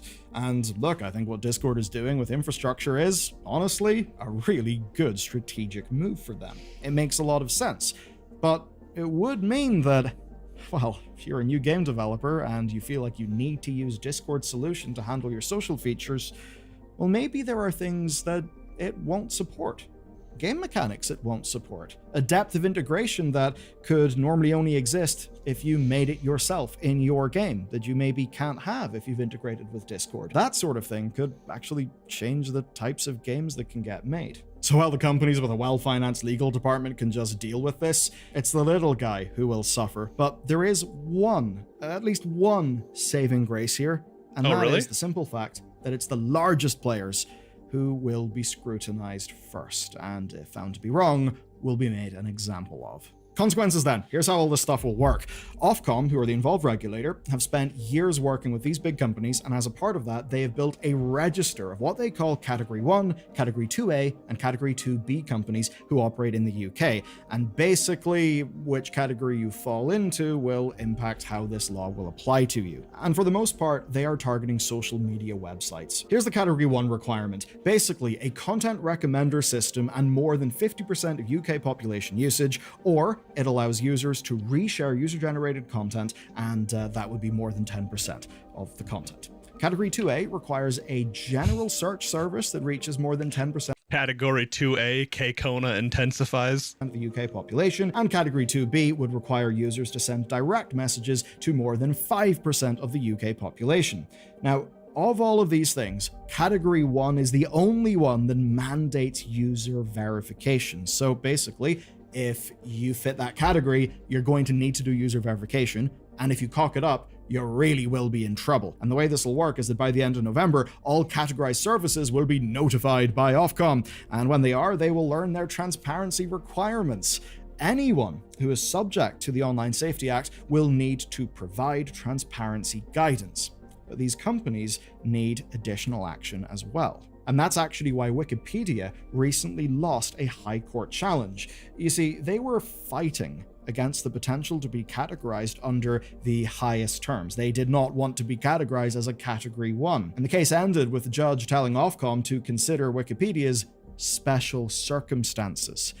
Now, Wikipedia we don't didn't want win, but that did leave the door open for further legislation, but it did avoid carving out an exemption preemptively. So it's progress, but it's not a victory. Now, under those terms, individual game developers shouldn't be subject to any of these requirements. Isabel Davies notes that most devs she talks to are already meeting their risk assessment obligations fairly well. But where it's a bit different is platform holders, though. Different story completely. That's why Steam, Xbox, and PlayStation have been making loads of changes the last while. They are trying to get ahead of this law. But there's another reason. And that reason is that it does not stop with the UK. The big multinationals covered in this story are having all of these conversations now because they are legally obligated to have them.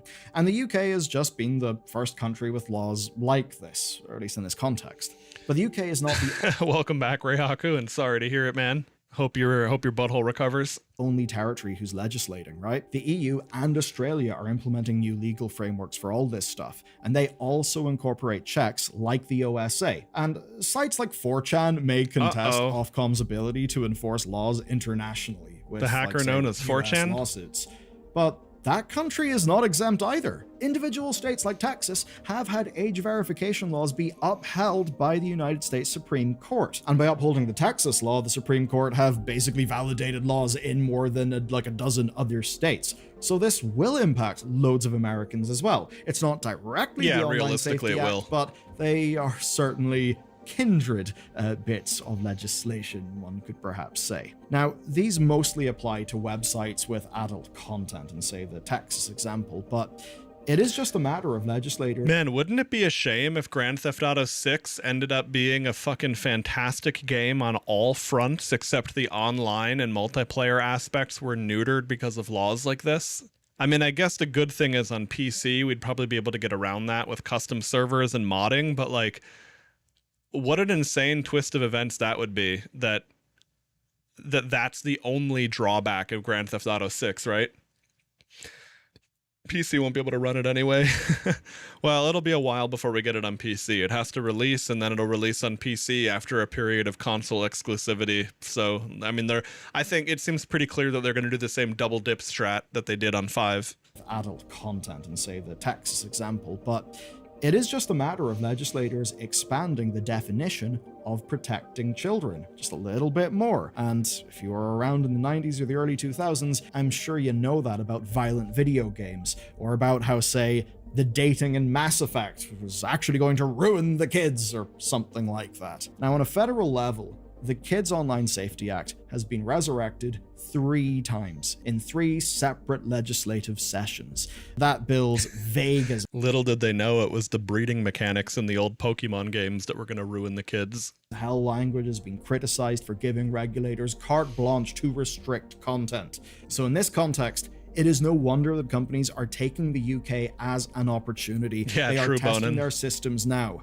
The reason why is because they know what's coming, and they're probably a mix of 2 things. 1, fear. As an example, the Online Safety Act carries a maximum penalty of 10% of global revenue, which for some companies could be billions. Wait And a hey, second, Rachel, what the fuck?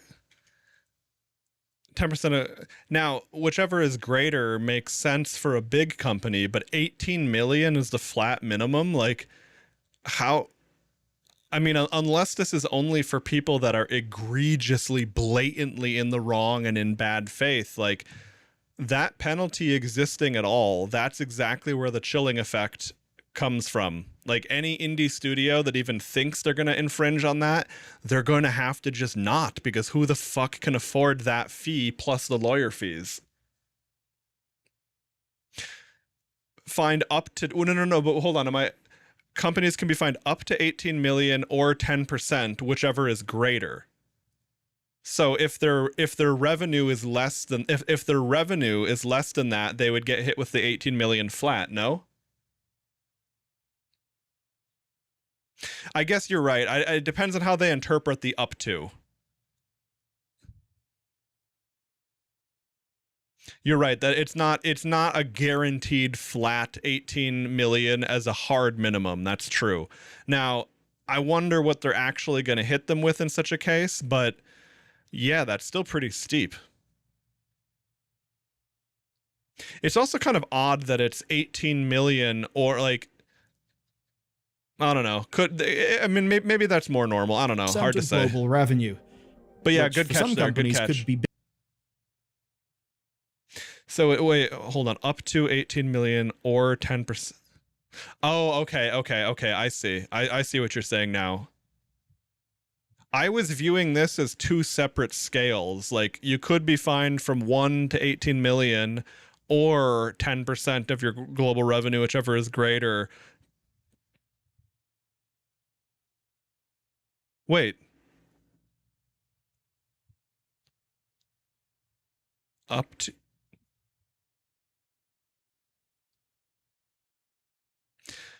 I guess unless that makes sense in the way that they write laws in the UK. Well, I guess let's just say that 10% of their qualifying worldwide revenue, let's say that 10% number is 200 million. 200 million is greater than 18 million. Now, does the up to here, is this basically the hard cap?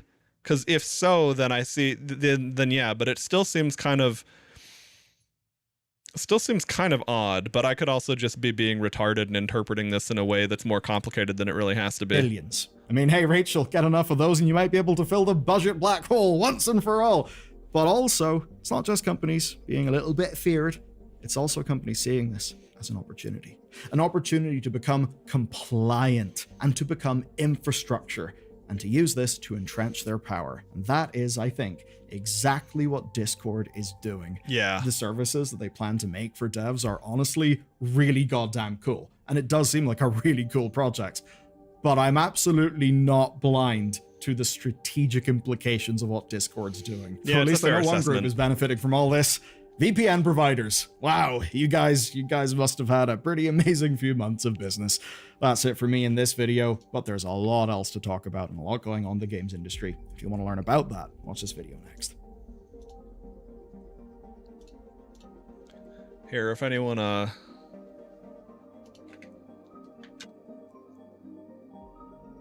wants that video, there you go. Oh, and then hang on, the one This video is brought I forgot to link the skill up video. All right. Let's see. Legal mindset, mod copyright.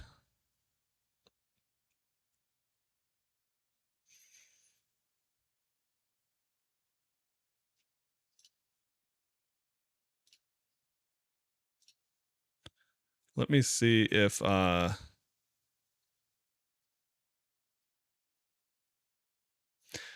you happen to know which video it is, Donuts? Was it one of these recent ones by Legal Mindset?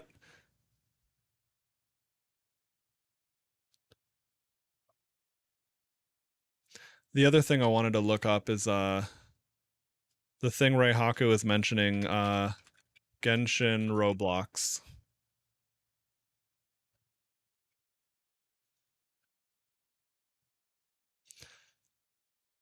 I wonder what.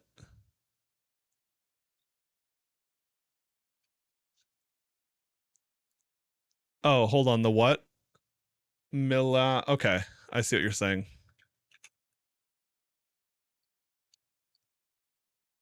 There.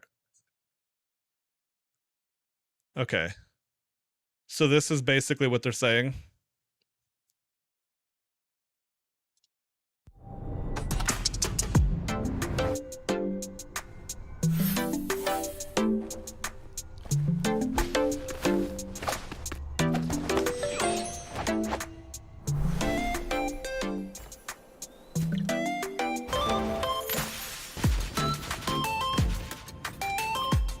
Oh, hold on. Wait. So we've got Mario Party here. We've got Overcooked.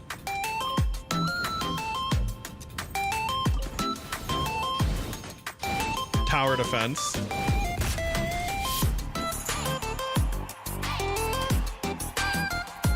Holy shit. We've got Rocket League, but played on foot. Imagine that. Fall Guys, okay.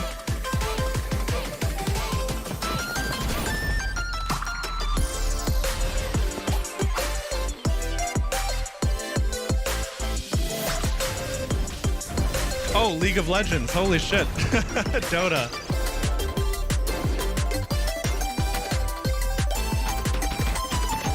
Marvel Rivals.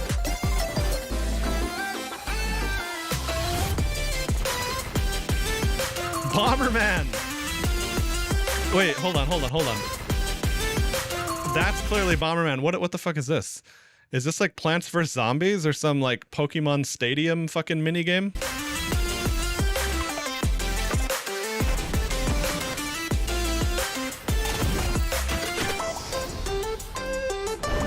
Very careful camera angle there. All right. That's actually pretty impressive. The other thing that's really nice after watching the Bellular video, if the UK starts doing shit that does actually start to impact the features that roll out in gaming, it's probably not going to impact China. They're going to do whatever the fuck they want. Holy shit. Oh, hang on, I got a message coming in. What's that?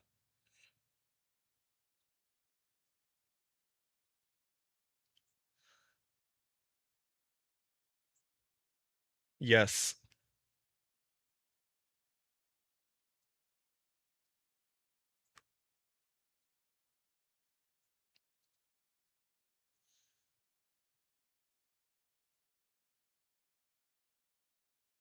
Okay, one sec. I had to check a message from my mom. Oh, I see. My dad called me by mistake. I was like, what the hell notification just popped up? Okay, never mind. And my camera still works? Sweet. Okay.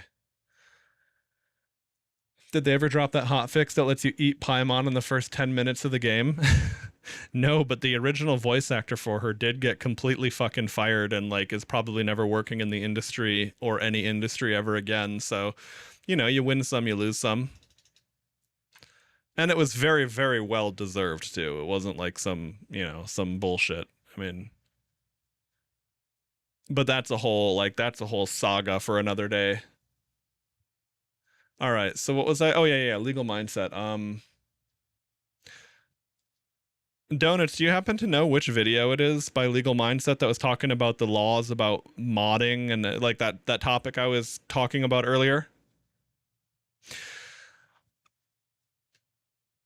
I'm trying to like scour my memory banks because it wasn't really that big of a deal compared to much more important like global events and geopolitics occurring this day and age, or like in this, you know, later half of the year. But I mean, it was basically, there was something about it that I remember being very blatantly unprofessional. Like she was basically just being a detriment to the company. And I know that she had made herself basically hated by the majority of the community, but I can't remember what what tipped the scales completely. But I do know that both Tectone and Hero Hey were all over that topic because they were clearly a lot closer to it than I was. All right, let me see if this is it.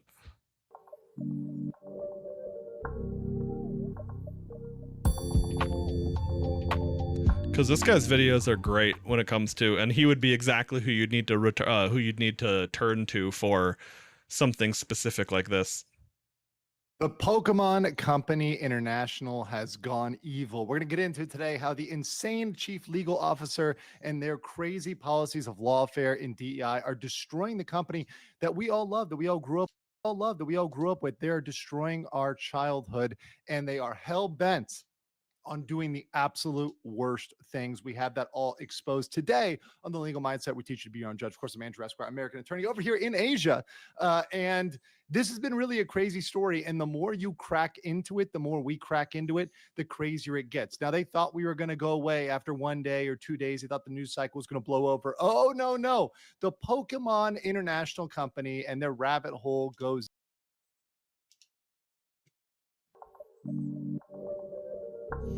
Oh, thanks. Okay, yeah, that was not the one I was on. And I mean, I'd be curious to check that out, but I don't necessarily want to go down that whole thing if it wasn't it. Oh, fuck. This in the past, but once again with these big lawsuits, they often don't have updates for a while. And to give you guys a little bit of background on Pokemon versus Power World, well, unless you live under a rock, you know about Pokemon, which is obviously a massive franchise, and it's owned between Nintendo and the Pokemon Company. And then you've got Power World, which is owned by Pocket Pair, and it is really focused on PC. Now, this is very important because one of the big things overall for Pokemon is they've been real console. What is Pokemon? It's just Dragon Quest ripoff that was pretty good in the 90s, though. Let's say loyalists, or you might even say zealots for the consoles. They really don't believe in PC, and they've been pretty hardcore in keeping anything Pokemon-like from entering the PC sphere, which is why they always kind of had an eye on Power World, and one of the reasons why they took this shot. But the background is Nintendo and Pokemon Company, they filed a case for patent infringement against Power World Pocket Pair September 18, 2024. Now, this is very, very important, and a lot of people miss the ball here. A lot of people think it's... For anyone who wasn't here earlier, though, the reason I'm looking into this is I'm curious what Legal Mindset's opinion is on the matter of if you mod a game, like you're someone who releases a mod for a commercial product, whether or not that owner of the IP, the people that actually own the rights to the product, whether or not they should be able to just take whatever they want from that mod and then release it for their own content. My current stance on the matter is I think that they should be able to do that, and the modder should just get fucked. Not because I don't like mods and I love game studios, really the opposite, but more just I'm wondering, well, what if a modder releases a mod and you would have released that same or similar DLC as a paid expansion anyway? Are you not allowed to sell an update for your own product? That seems insane to me. So anyway, we'll have to see how this goes. Copyright. They think it's the idea. Fair enough, Donuts. Thanks for the heads up. This is not about the specific designs, and this is not about the ideas. This is about the patents. So Nintendo filed these patents and is claiming infringement of certain very specific patents. And that's a really narrowly focused piece of litigation. And now they're claiming... Let me just see actually really quick.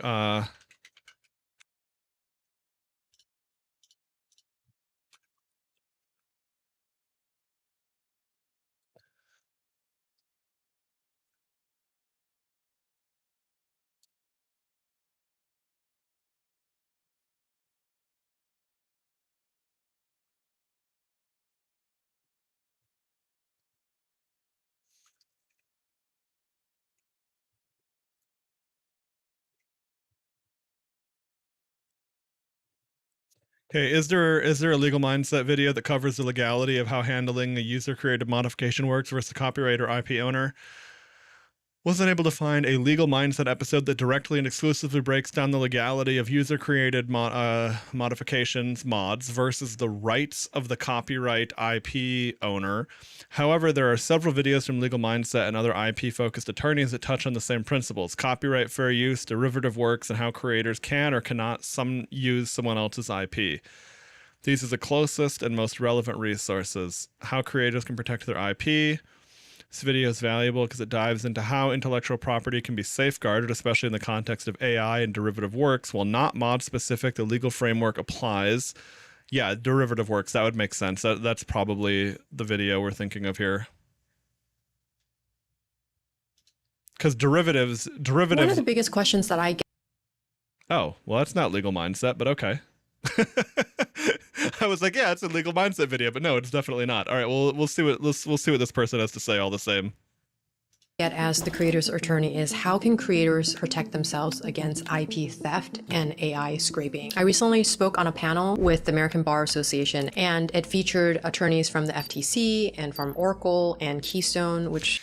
Yeah, this seems more like an AI concern video, and honestly, I don't give. Yeah, what can creators protect themselves against AI script? Yeah, I don't give a fuck. AI already won that battle before it even started. Claiming they violate obviously several patents, not just one. And Nintendo wants an injunction to stop the sale of Palworld and monetary damages. So pretty much to kill the game. So to kill the game and recoup any money that Pocket Pair, Palworld made from the game. That's pretty much that's very scary, because obviously you can see the consequence for other game companies, smaller game companies. If Nintendo is allowed to put down Palworld, there will never be, I think at least for a while, there won't be anything that comes close or near Pokemon. But we've got some updates here. So obviously, some of the patents that people talked about, one of the most obvious is the catching mechanic with the ball. That's one of the things that Pokemon included in their lawsuit as an infringing patent. However, Palworld has a defense. Palworld's defense is that these. By the way, those original patents that were filed by Nintendo were such egregious bullshit that it makes Warner Brothers with the fuck was that system called from Shadow of War? Not Mercenary? I don't know. Anyway, but the way that system they had, Nemesis system, that's what it's called. The Nemesis system. The way that if you would run into named NPCs, they would remember your character, they would remember your previous interactions, they would get empowered if they defeated you. Like, that mechanic was so genuinely creative and impressive, and yeah, Warner Brothers patented that, and then no one could use that for the entire decade that occurred, that's passed since Shadow of Mordor came out, or Shadow of War, whichever one was first. I can't even remember now. But I guess the only good news on that front is what was the Warner Brothers game that the Wonder Woman game that I think has since been canceled was going to use the Nemesis system, but since it's not, I think the good news is that the patent will expire because they didn't release any future. Like, if they keep making games that keep using that system, I think it like extends the patent. I'm not sure exactly how that works, because the old rhythm game In the Groove, it was basically Dance Dance Revolution, but better and more difficult. That game got fucked because it got really popular, and DDR was basically dead-ended. There wasn't a new one for years. Konami stopped, making it.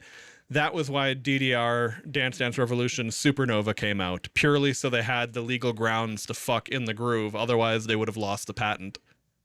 Patents were never infringed. Or I guess in their case, I don't think it was a patent. I think it was just copyright. But same principle applies there, more or less. First place.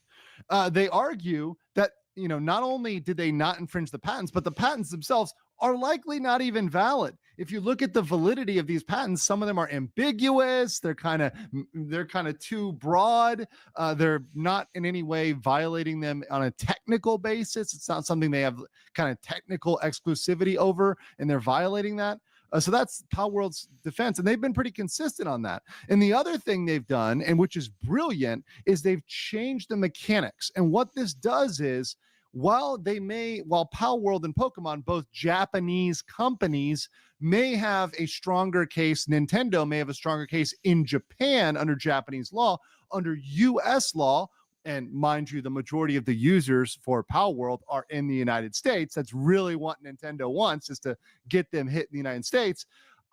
Changing those mechanics is frustrating what's called a good faith basis claim in US courts under US copyright law. So by Palworld making those decisions to change things, to modify certain mechanics, that actually is frustrating them in the US. I know a lot of people think Palworld was backing down, but they actually were being smart there. They were playing the long game. They're saying, hey, they're attacking us and they want our US customers. Look, if it ended up a situation where Palworld was banned in Japan, that really wouldn't hurt their overall market. If they could still go to the US, Europe, Canada, everywhere else in the world, it's not really going to matter too much. The Japanese domestic market isn't going to make or break Palworld.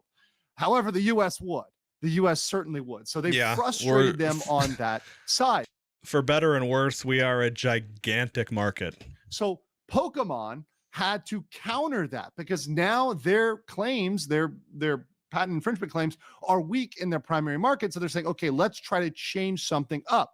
Because, of course, Nintendo has a massive legal team, and they have been known, their tactic is to sue people until they're penniless, to go after them with every spec of their legal resources to crush them. Very similar to Disney and other very, very large corporations that are kind of the industry leaders in their specific areas. So the mechanic they specifically modified is actually, it's kind of related to the gliding mechanic, but it's smooth switching of writing objects.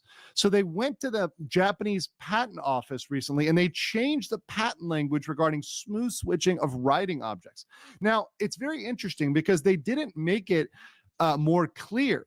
They actually added a bunch of legal gobbledygook. We call it legalese, right? They just added some kind of Yeah, it seems like some bullshit. extra superfluous language, including very ambiguous words like even when, which isn't really used in, especially in patent drafting. I would rarely ever use even when in contract drafting. It's just something that you really don't use because there's other ways you can say things that creates more ambiguity. Now, why would they do this? Well, it's extremely rare to modify your patents, particularly mid-litigation. It's not something you would normally do. It's a very odd move because if you're modifying your patent, what does that mean? Well, what does that mean? Shock Pikachu face. Nintendo is not doing good. Nintendo is actually thinking they're going to take the L. So they realize they not only have a weak case in the US due to the modifications, but they may actually lose their patents. Their patents could be declared invalid. So because of that risk, they're trying to throw out some confusion, some ambiguity, some delay. This is something very... The good news is that in the United States, that kind of bad faith shit usually seems to really not work in your favor.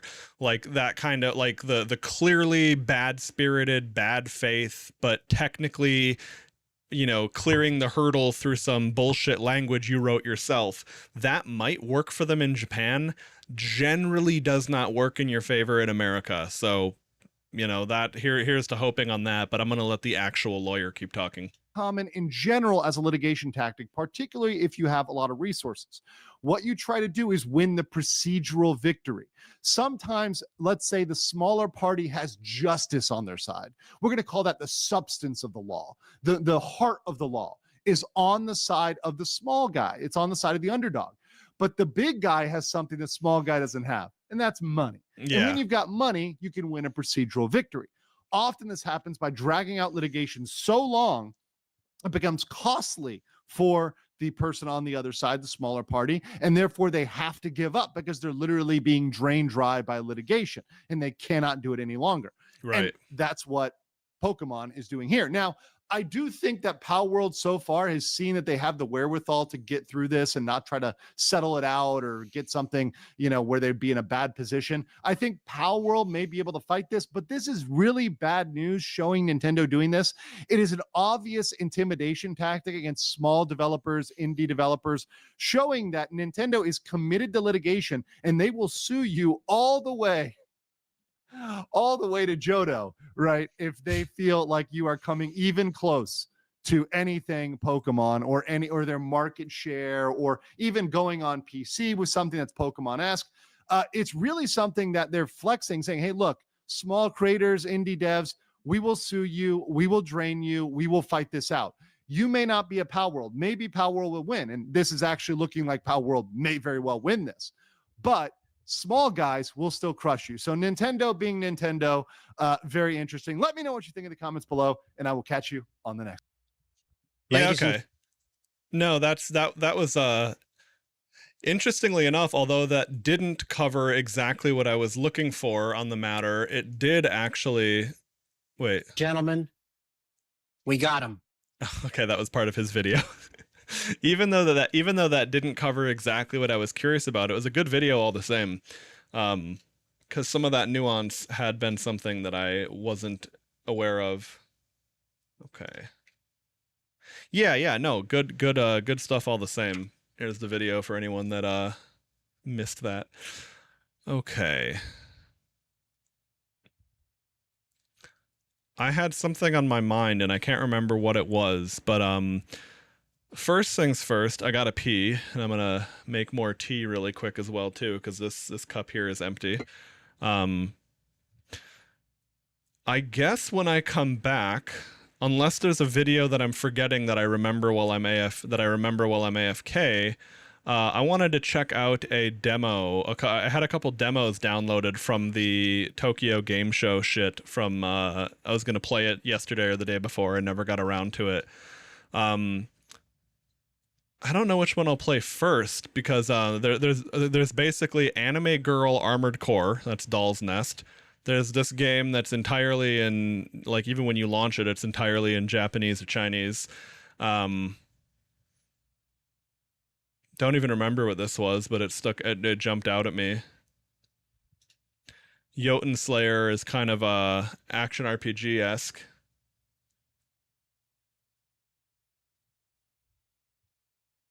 He briefly mentions modders in his latest thing about Nintendo's legal guy. Oh, okay. When you say, let's see, latest. Go in this interview. So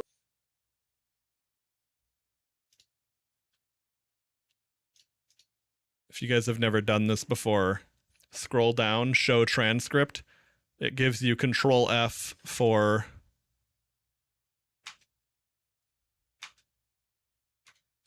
There we go. Gives you Control F for a YouTube video. Like right there, I typed, mod. Let's see. You know what? Fuck it. I'll just watch the video, but I do have to pee first. But yeah, I noticed if we, in the comments as well, modders, modding and fan games, modders. Yeah, okay. That actually looks like it could be very relevant. Yeah. Now, granted, before I hop into that, let me quickly go back and do the same little bit of internet wizardry here.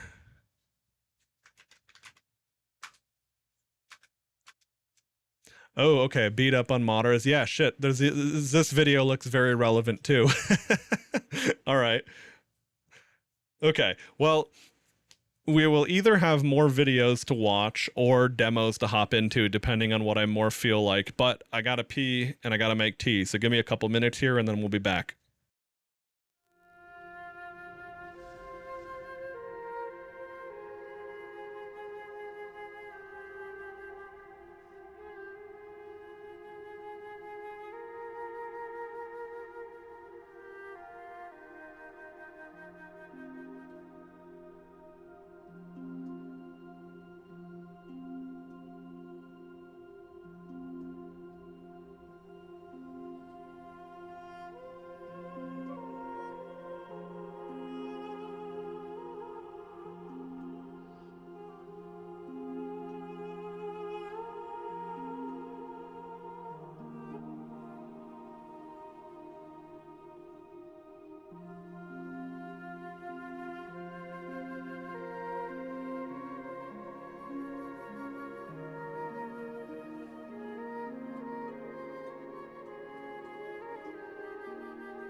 Okay, I'm back.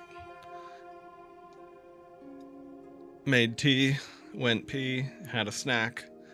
I am refueled for more streaming. Okay. Hey, Donuts. Thanks, man. Okay. Now.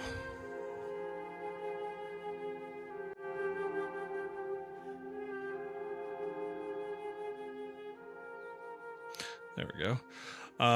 Let's see. What do I want to do now? I think I'm actually going to save the demos for another day. And hop into some PoE 2 instead.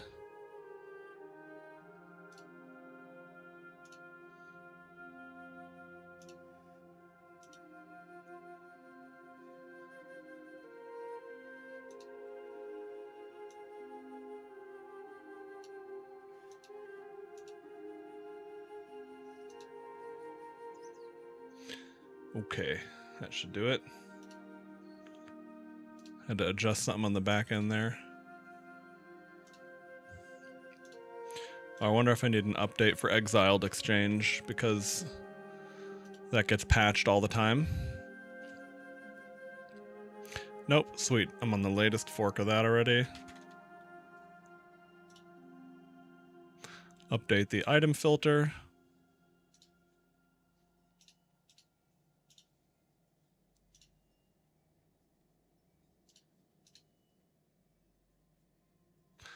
Updated. Sweet. Okay.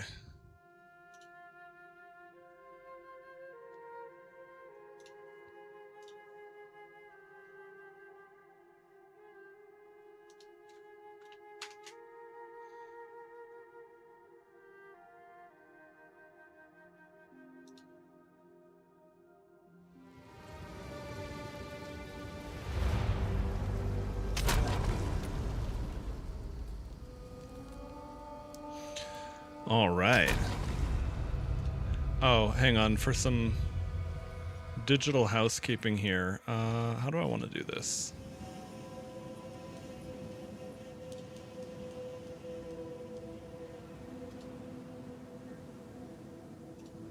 Okay, I'm gonna end. I'm gonna end the YouTube stream and then pull it back online. Otherwise.